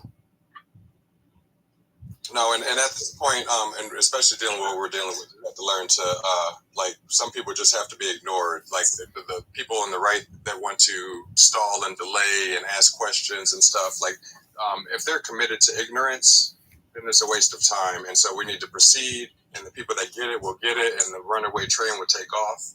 It's just, we had to figure out how to strategize as far as how to get through to the most people the most effective way. And I think that with my plan, I've just donating 1 hour of a wage. If everybody chipped in 1 hour, even if it was just $12.50 a week, that still adds up to hundreds of thousands at the end of the year. And that's more than enough to be able to fund operations as far as moving to the next phase. But if everybody's on board with the program that we're pitching and the campaign promises that we're having, then we'll be able to make that happen. Gentlemen, Mr. Forte, thank you. Mr. Hahn, Mr. Garibas, would you like to say anything? Hey, here's what I think is the number one issue in America is truly the lack of checks and balances. And every check and balance is failing America. Republicans, the House should be checking the Senate should be checking the House. That's why they have to come together. And then they should go to the president, and if they don't like what the president did, they should be able to override that veto. But ultimately, then the Supreme Court, if we think it's wrong, then the Supreme Court checks. But because it's all controlled by the conservatives, there is no checks and balances. And if it was the other way around, it would still be the same way. But the ultimate failure of the checks and balances is the American people. Every 4 years, we have our voice for check and balance. And we either can continue by not doing the checks and balance by voting the two-party system in, or in 2026 and 2028, we can start exercising our checks and balances by saying no more two-party people. We are going with the American people. Thank you so much, Mr. Hahn. Before we move on, does anyone else have anything to say? Yeah, I'll just chime. I just want to chime in here. With the biggest. Go ahead. Oh. The biggest problem with America is, I think, the quality of life, the dignity, and having a quality life. We grew up with our grandparents buying homes that cost $20,000, $30,000. That is unobtainable. If we took that generation and placed them into ours in 2025, they could never duplicate the process again. We're seeing it here with our opponent also, who is a multimillionaire. He is 78 years old. So that gives us a time frame of where he came from. To come out of high school, do do a 2-year term in the Air National Guard, and then right into entrepreneurship in a printing company, a boat dealership, an auto dealership. To take him from that time and put him into 2025 could never be duplicated again. This whole thing that you got to work harder is just a complete bullshit lie. And we need to make people see that we're asking for not anything more. We're just asking for the same opportunity and a fair chance. And that involves bringing the wage up to a livable standard. The companies can afford to do it. They don't want to do it. They're not going broke. They're just not making enough profits. The same with healthcare. They're not going broke. They're just not making enough profits. We should not have a for-profit healthcare, even housing, like what was it, the People's Party of America, for-profit housing, for-profit prisons. That that puts up barriers, and we have 21 million Americans in our country right now that are living in their cars. That is disgraceful. That's all I had to say, but you get the point. Yeah, thank you so much, Mr. Burgess. I'd like to move on to talking about the federal minimum wage, which is somehow still an issue in 2025. I know some people on the right think that we should cut the minimum wage down to $7.50. Some people on the left, such as like Zoran Mondani, want to expand it to $20 or $30. Both cite very good reasons. There's also a lot of flaws in both of those plans. So I just want to know, what do you guys think the federal minimum wage should be? And do you think it should be adjusted and tied to inflation? Yes, it should be adjusted annually. I'd want to see more like 35. Like Walmart and Amazon are able to pay 75, 85 an hour, but they don't want to. They can pay that for every single one of their employees. You know, Walmart has over 2 million employees across the country that directly work for them, and they subsidize their workers because they don't want to pay them, and so they end up having to need government assistance and welfare in order to survive. But there's no written need for that. And the problem with Americans is that, you know, the people that are decently have good income, they don't really care about the fight for the bottom. And if the bottom rises, then everybody else should rise with it. You'd be able to leverage that and demand more. But I say shoot for the stars and end up on the moon. Don't start at the bare minimum. And especially don't start at something that, 10 years later isn't enough, because you see what it took with 15, where they delayed and delayed and delayed. And now it's insufficient. It's not even enough anymore. So they've successfully stalled us, and we need to, move on to the next numbers. But yeah, thank you so much, Mr. Forte. Mr. Lozada.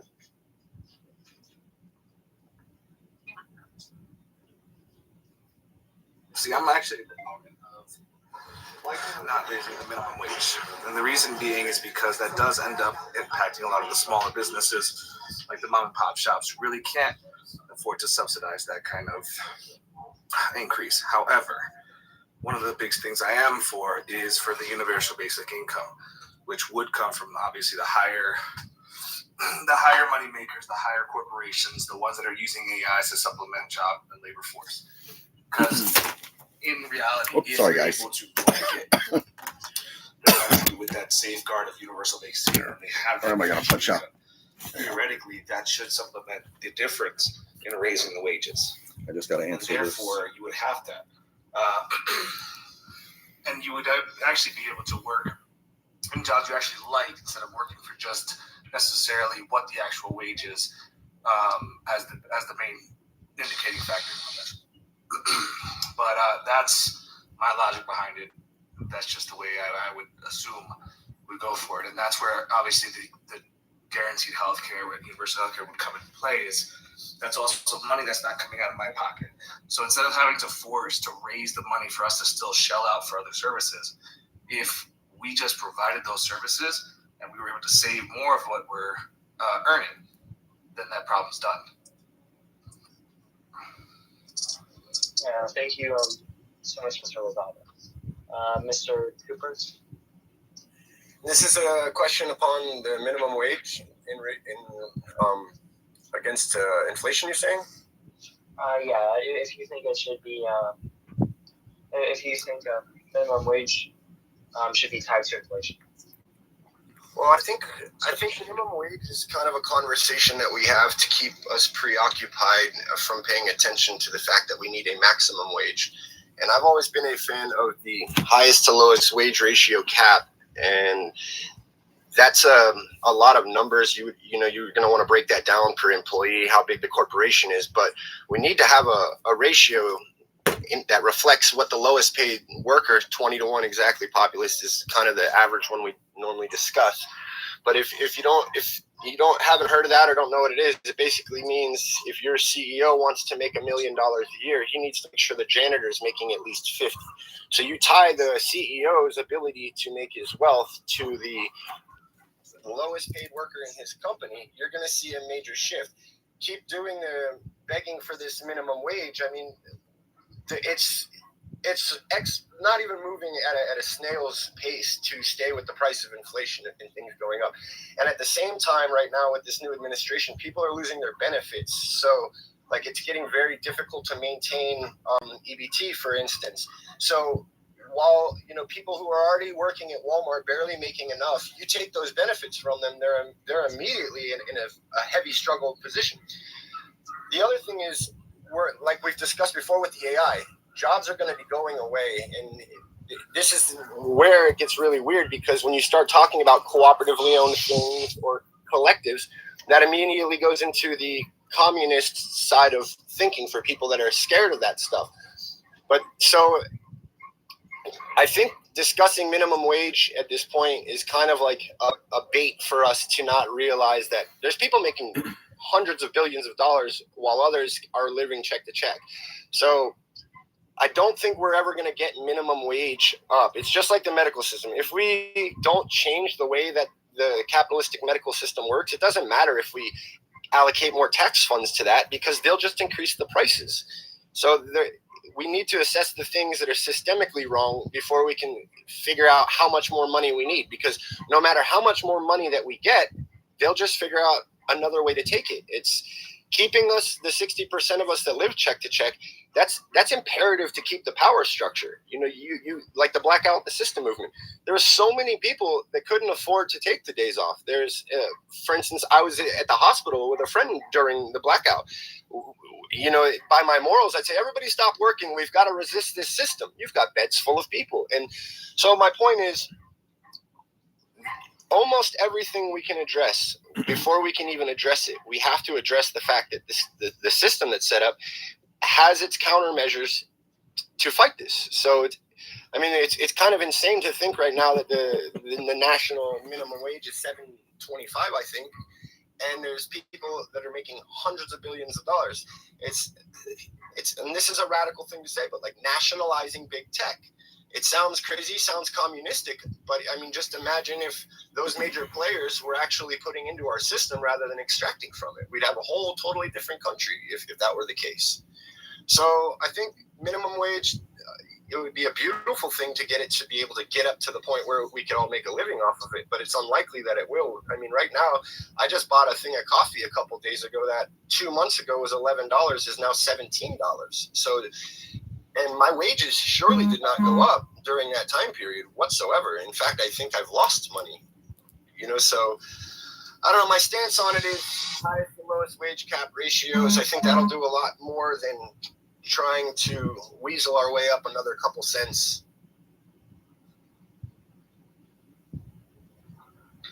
Yeah, thank you so much, Mr. Cooper. Gabe?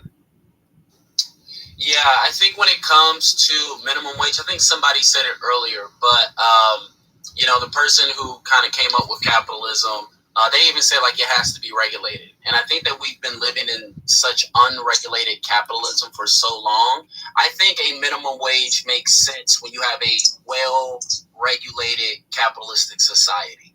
So if, we're going to make sure that corporations pay in, but now the gap is so big.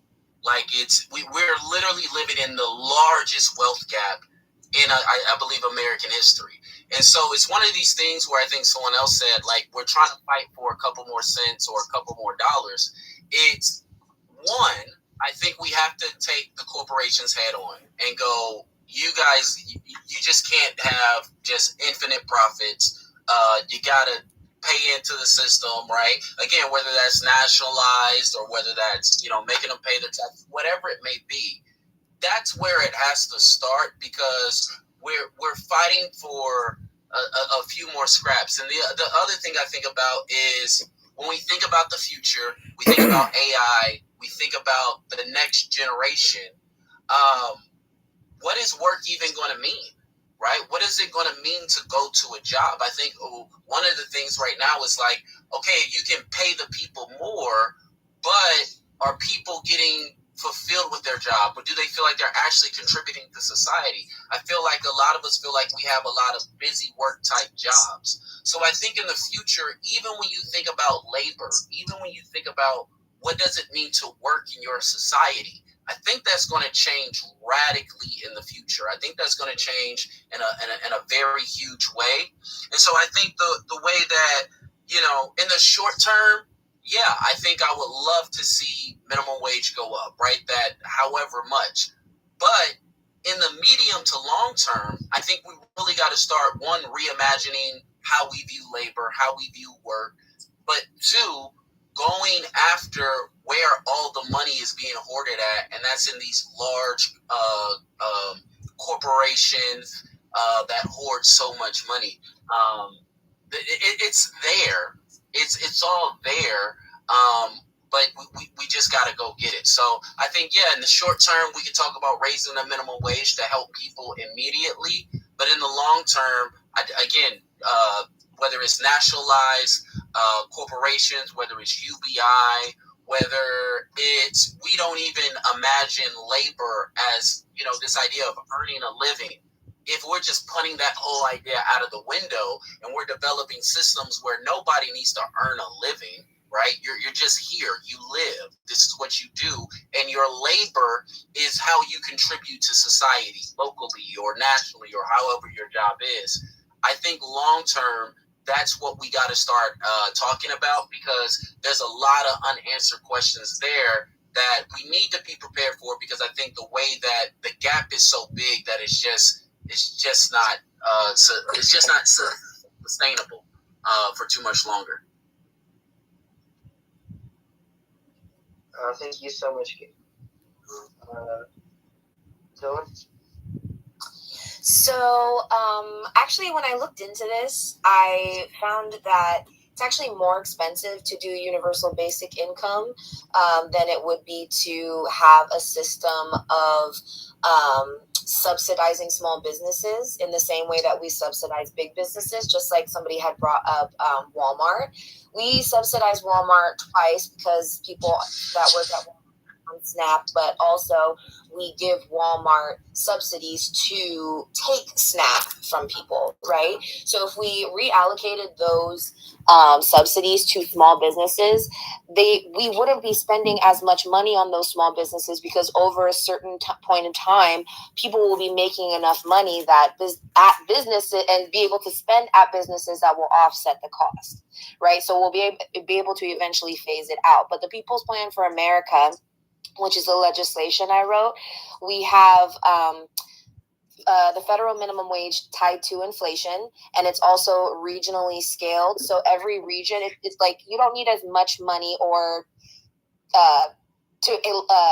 sorry, my brain. Sorry, I was really caught off guard with that conversation in the comments, so now I'm a little thrown off. So basically what I'm trying to say is it costs different to live in California than it does in West Virginia, right? So there would be independent commissions in West Virginia saying, what does the inflation look like right now? How much has the increase in essential goods gone up? How much has the increase in rent gone up? And then every 5 years, the base minimum wage gets increased based on inflation. Now there's another set to it called job sector wages. So basically each job sector has its own private group that sets the wages for that sector. So only nurses know what nurses should make. Only teachers know what teachers should make. So they should have a say in that. So that's why I think we should just have a more back and forth and a say and representatives of like our sectors and our states to say like, this is the reality of what it costs. And then that way we don't have to keep voting for the federal government to approve one number for everybody. In this case, the federal government would have to give up their control over that to give it to these independent entities.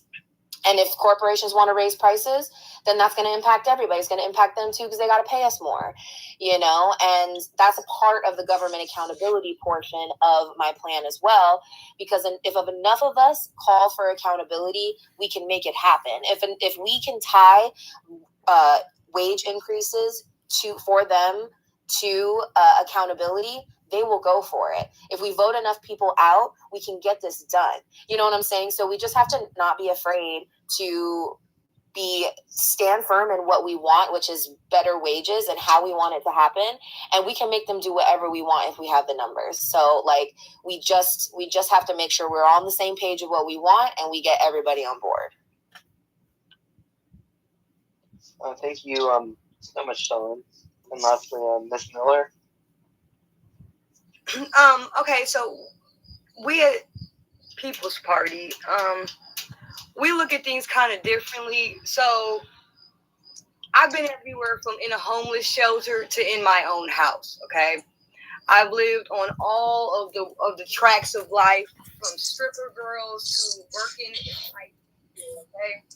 And I don't really think that in America we are having an income wage problem. I'm thinking we're having more of a universal housing issue. If people had a better life, if people weren't worried about living and paying for their home and consistently wondering if they're going to be evicted, they wouldn't be focused so much on what their income is.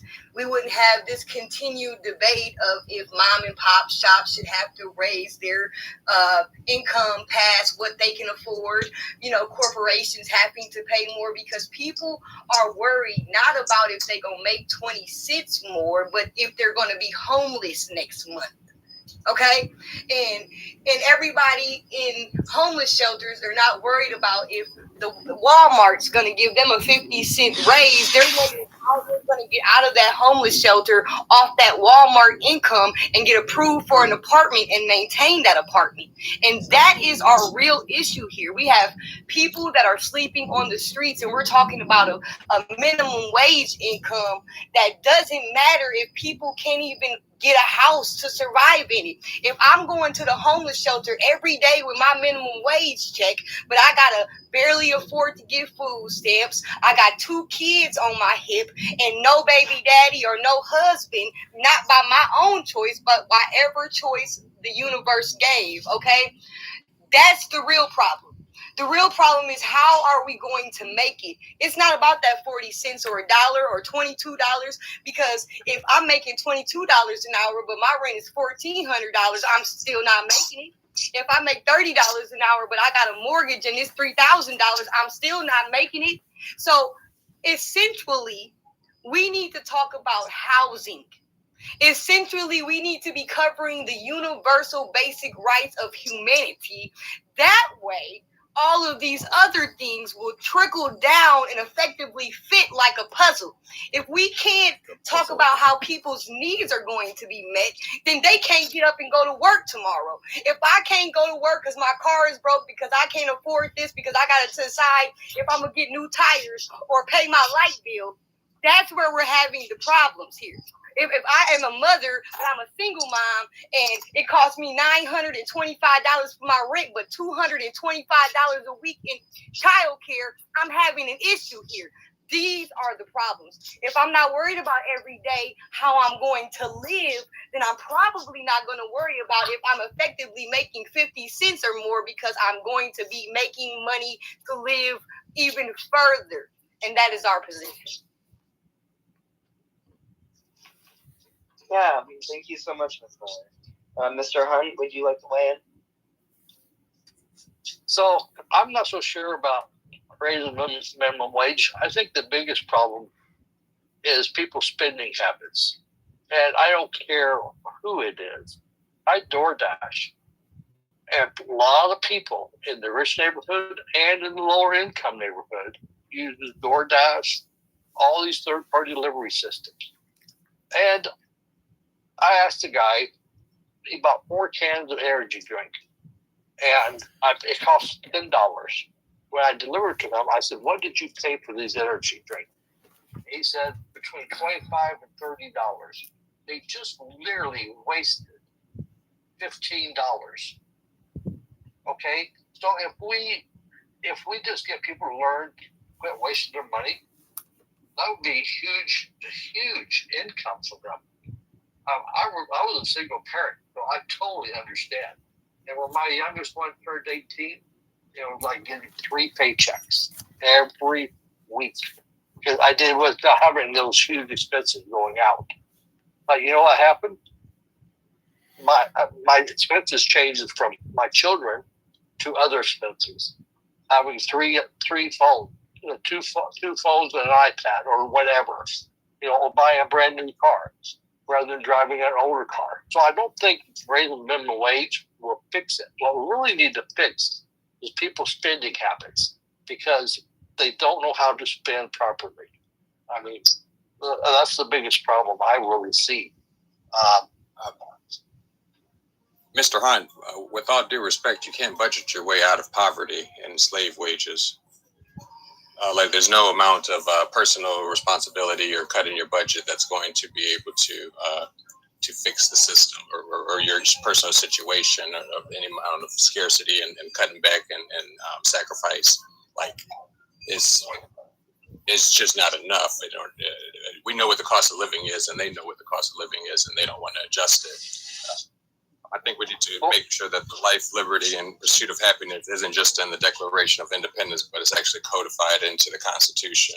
And when you guarantee life, liberty, and pursuit of happiness, a lot of these other things fall by the wayside. Somebody mentioned trickle-down economics, and that's another thing.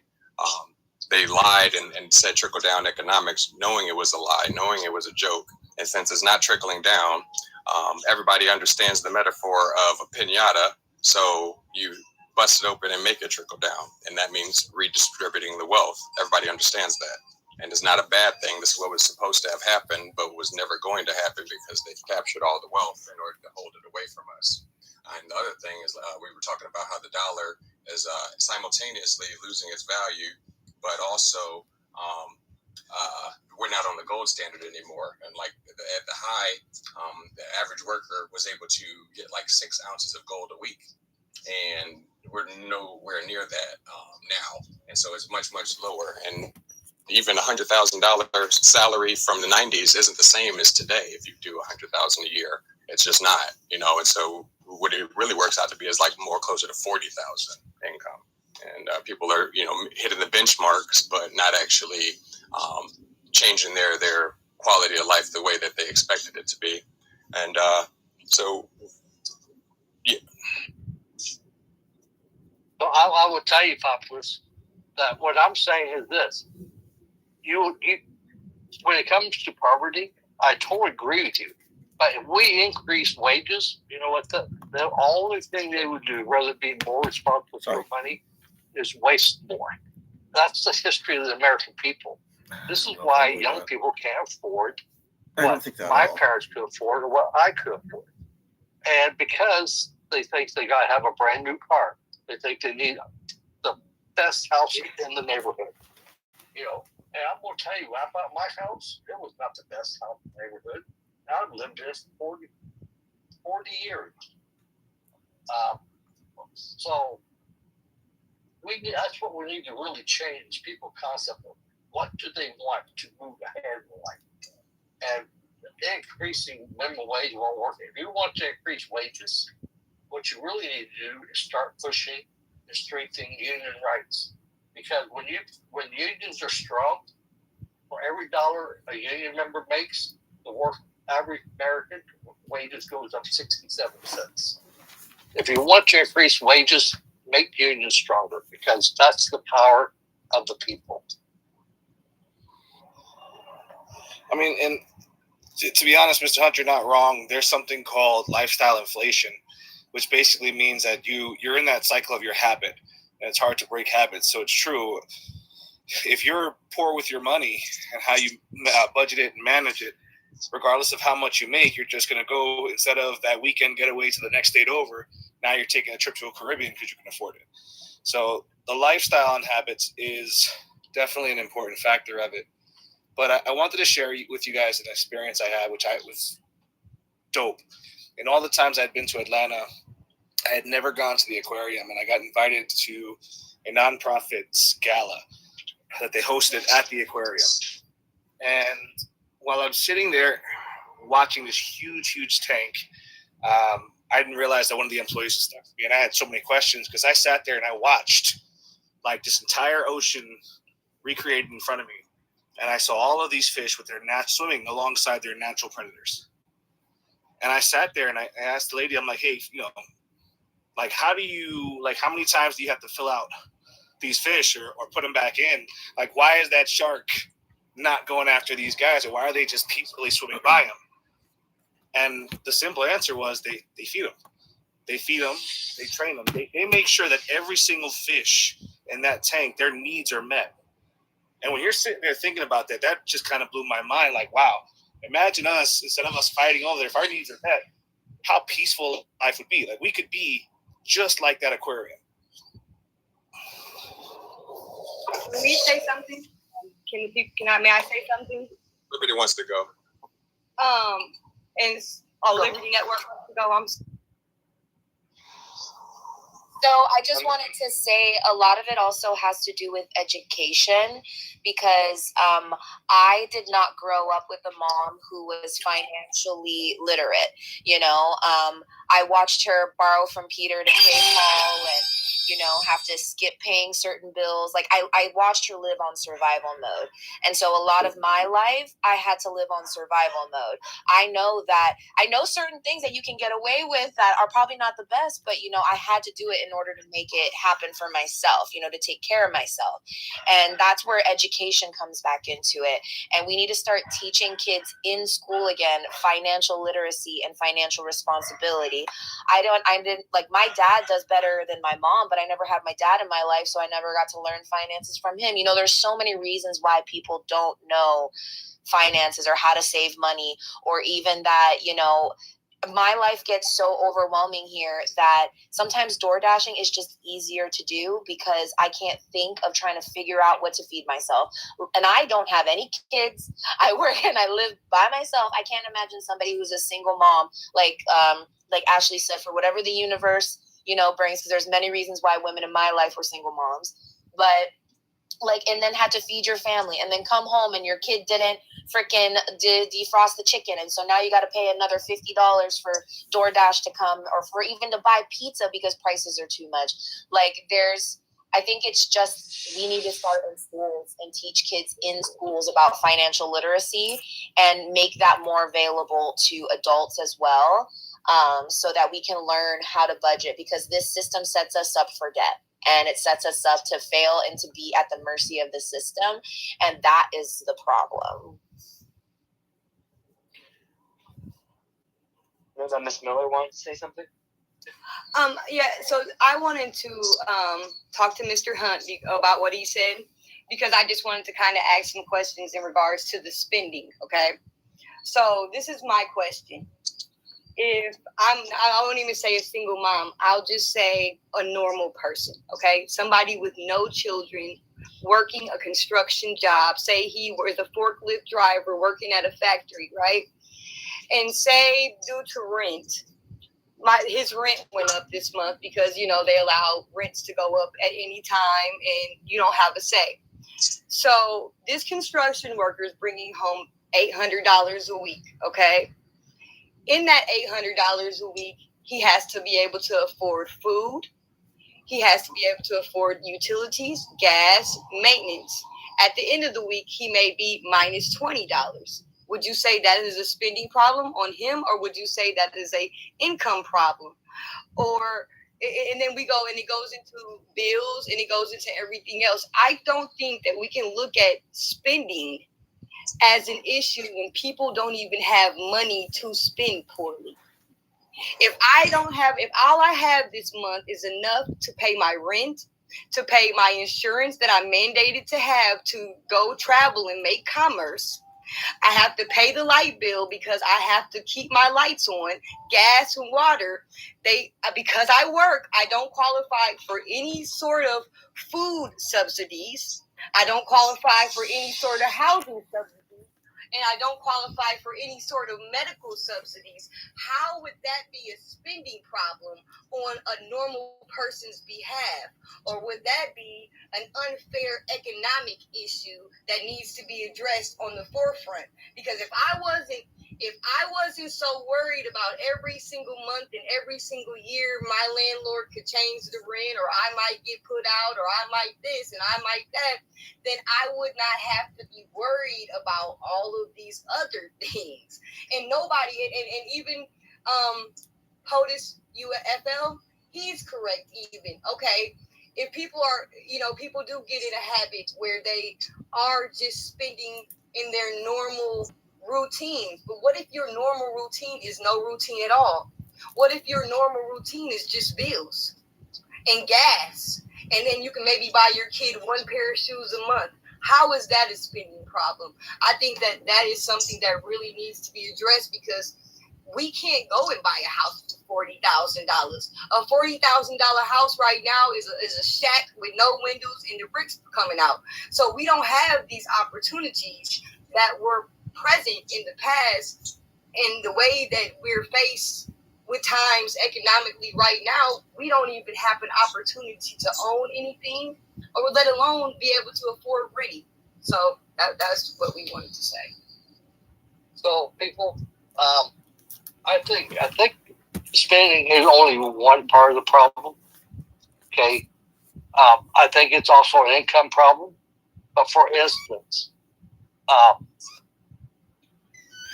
like for one of the bills, the electricity bill. Okay, when my kids were home, my electric bill was out of the world. When I'm talking about out of the world, now this is like 18 years ago, was like $400 or $500 because they wouldn't turn off lights. When my children left home and I was there by myself and I turned off all the lights, my electric bill dropped to $100 a month. So that's a spending problem that needs to be addressed to teach people to turn things off, like your cell phone chargers and so forth, because all they do, all it takes electricity when it's plugged in. But I also think it's an income problem, and the income side is one, awakening unions, and unions have a big play in wages. There's a study in Alaska that says Alaska wages is not keeping up with the rest. And that's because unions are weaker. When unions are weaker, wages come down. When our wages come down, so does the working class people. So if you want to, you got to look at the entire picture. You can't just look at spending or minimum wage. You got to look at the entire picture. Your spending happens, the minimum wage, the strength of workers, and part of the strength is unions. To make sure unions are strong, because when they're strong, workers are strong. So you got to look at the whole entire picture, just not one aspect. Go unions. It's just that we want to make sure that we're not harping too much on the people that are being exploited by this system, as far as saying that it's their fault and that they need to do better. Now, absolutely, yes, you can minimize your light bill and water bill and things like that, or you can get by only eating one meal a day, or you can get by making sure your kids eat and you just skip your meal or whatever, but that is not necessary. One of the things is they've gotten us way too reliant on debt. I think back in like the 60s and 70s and stuff, people were barely using debt when necessary, and then they paid us less, and people started relying on debt more, saying, I can afford this because I can afford a monthly bill, because I can put my name on something and promise future wages that I haven't even earned yet. And if anything's in jeopardy or gets shaken up, then, there goes my reputation and my credit. But if people are needing things universally, then it shouldn't be individually their burden to come up with the income to pay for that, whether that be healthcare, whether that be high-speed internet. If this is something that's an essential to modern-day cost of living life, then we should pay for it universally. And that way it doesn't have to come down to each individual to pay for it themselves. And especially when you have the UBI, which under my program we call Patriot Pay. But when you do that alleviates the pressure, as far as we don't want people to be exploited to the point where you have to work for this wage, you can't negotiate, it's too low, but you need to, shelter and you need food and you're desperate for a job, so you take it. That's not acceptable. So with the UBI, that eliminates the desperation. And so you at least have some cash and being able to get through this world and stuff. And they've been counting our pockets. They say that's enough money. Why do you need more money? Like, if you work 40 hours a week, that should be more than enough to pay for 7 full days of shelter and food and a little bit of splurging and a little bit of savings. And if it isn't, then it is an insufficient wage. It's not just enough just to get by with debt. And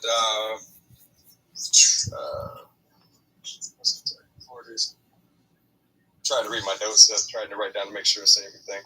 I'll come back.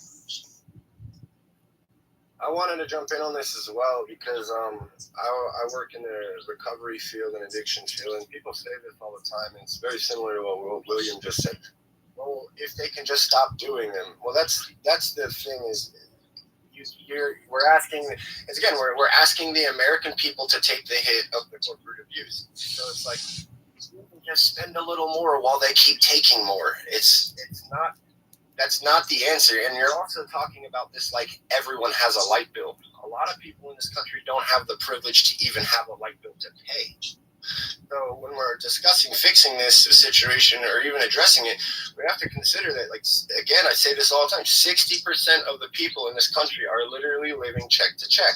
And they're not out there splurging, buying. I mean, I work for a living, you know what I mean? And I live check to check. So it's like, you miss a day or two of work, and it can disrupt your stability, like, very, very heavily.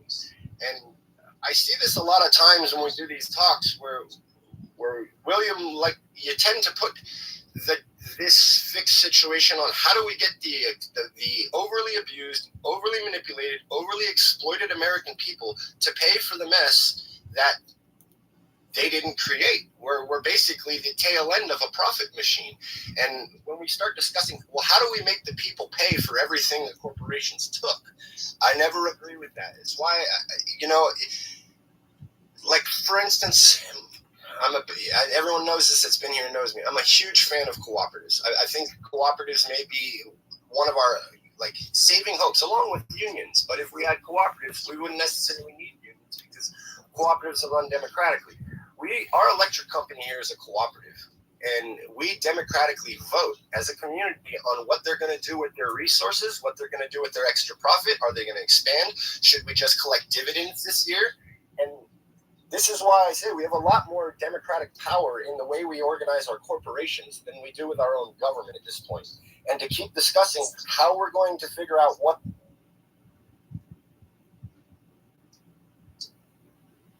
Not the teacup. Teacup.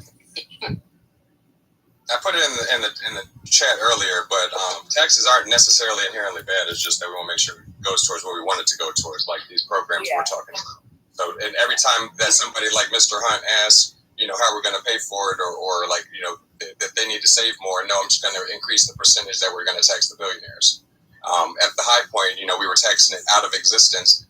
Once it hit a certain threshold, we were taking 90% of their income back into the nation's funds because they don't need that personally. No, absolutely, and there's some systemic things that have happened in our nation with our Constitution that's been utilized to take the power from the people, and it's a lot of what we're facing is less political and more of corporate. We need a hold on an ability to have some type of control over the extent a corporation can abuse us. And then I've said this before, and I'll make it quick because I know I'm rambling with you guys, but you check in the Santa Clara versus Southern Pacific Railroad, I think it's like 1865 is the case. We had a charter system before corporations were allowed to exist, and they were voted on democratically, and if they did not serve the people, they would lose their charter. And we need to start looking back into really regulating the amount a corporation can extract. Like, every one of these major corporations in our little communities, we live in a very little town. You got a dollar store in every corner. The main grocery store is a Walmart. Those are literally vacuums that suck the economy out of this area and put it into the hands of a few shareholders. That's really what the issue is, to look at the working people and go, what is the right amount to tax them? I go, we've been done taxed to the point of almost non-existent. So whenever I feel like it's like, oh, well, they need to spend less, you're looking at it from a place of not seeing what it's like for people who don't have a dollar to save, let alone to spend less. I mean, like, people are living off of ramen noodles. You know what I mean? Or cereal. Yeah. You know what I mean? So it's a bigger issue than I just see a lot of the times in this conversation. How do we tax the little man to pay for everything the big man's taken from him? And that seems to be counterintuitive to me. I'll tell you guys, the whole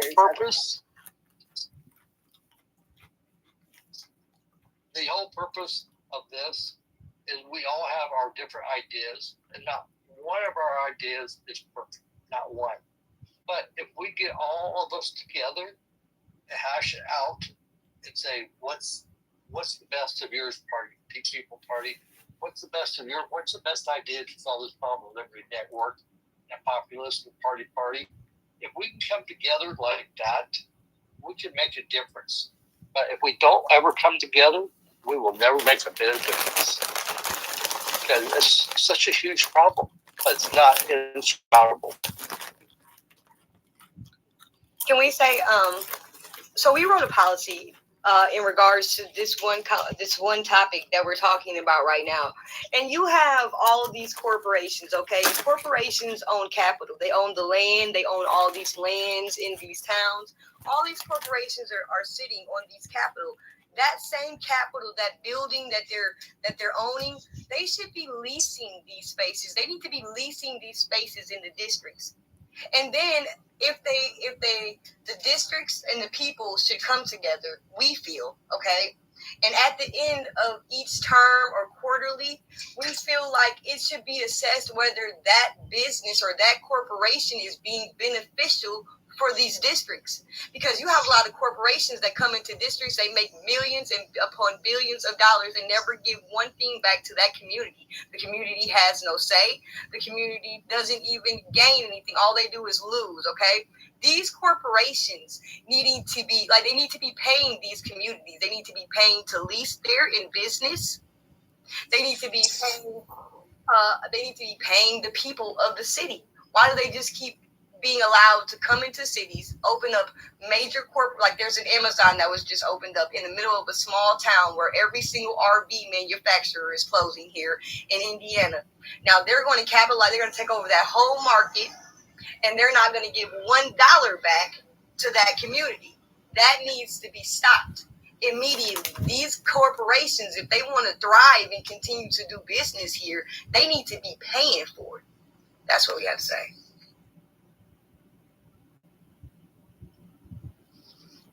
Yeah, thank you so much, Ms. Does anyone else have anything to say before we move on? Go ahead. Go ahead, Liberty. I was just going to say that the company I work for has mission and values, right? And one of those values is being courageous and being able to speak up and to challenge the status quo or to challenge people within, the company to push for greatness, right?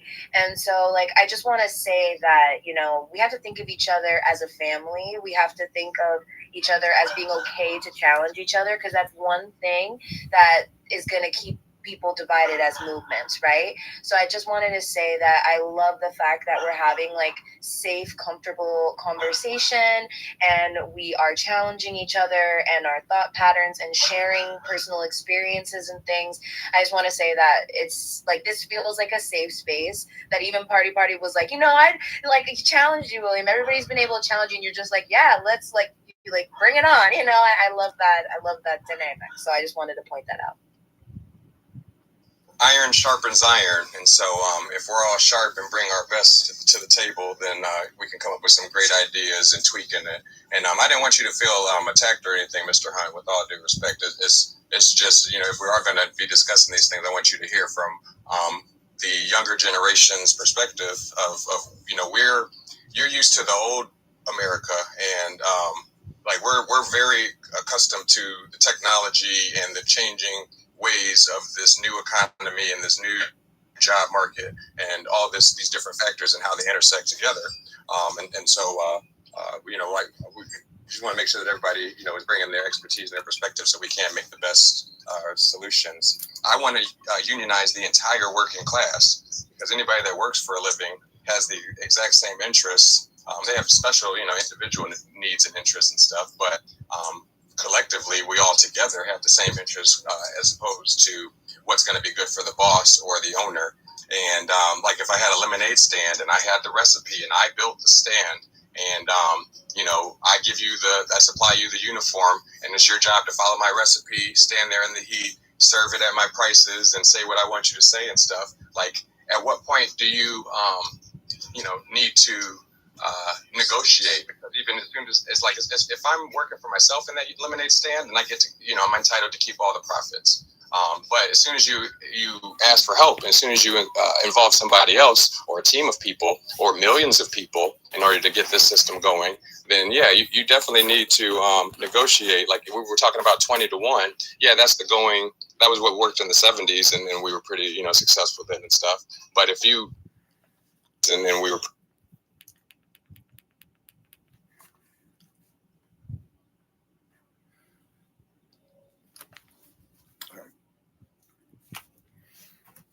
All right, that's gonna end it. I'm gonna call it 2 hours. We got 2 hours and 24 minutes here. So thank you for being here. And next time, bring a friend. And we appreciate this. This is how we had so much, like I said, slow on here. The other platforms as well. Our main platform is TikTok. And that's where we get a lot of people. There are about 20 people over there in that room. So we are reaching, and I think it's mostly the older people my age, probably and older, still on Facebook and YouTube, and that's fine too. However, we need to early on go where the masses are. We are going to circle around back to these other platforms here as well, but we need to go get our message out quickly, as we are not millionaires. So we need our message out quick, fast, efficient, and to a lot of people at a very low budget. We have big brains though. So see you. Thank you so much for being here.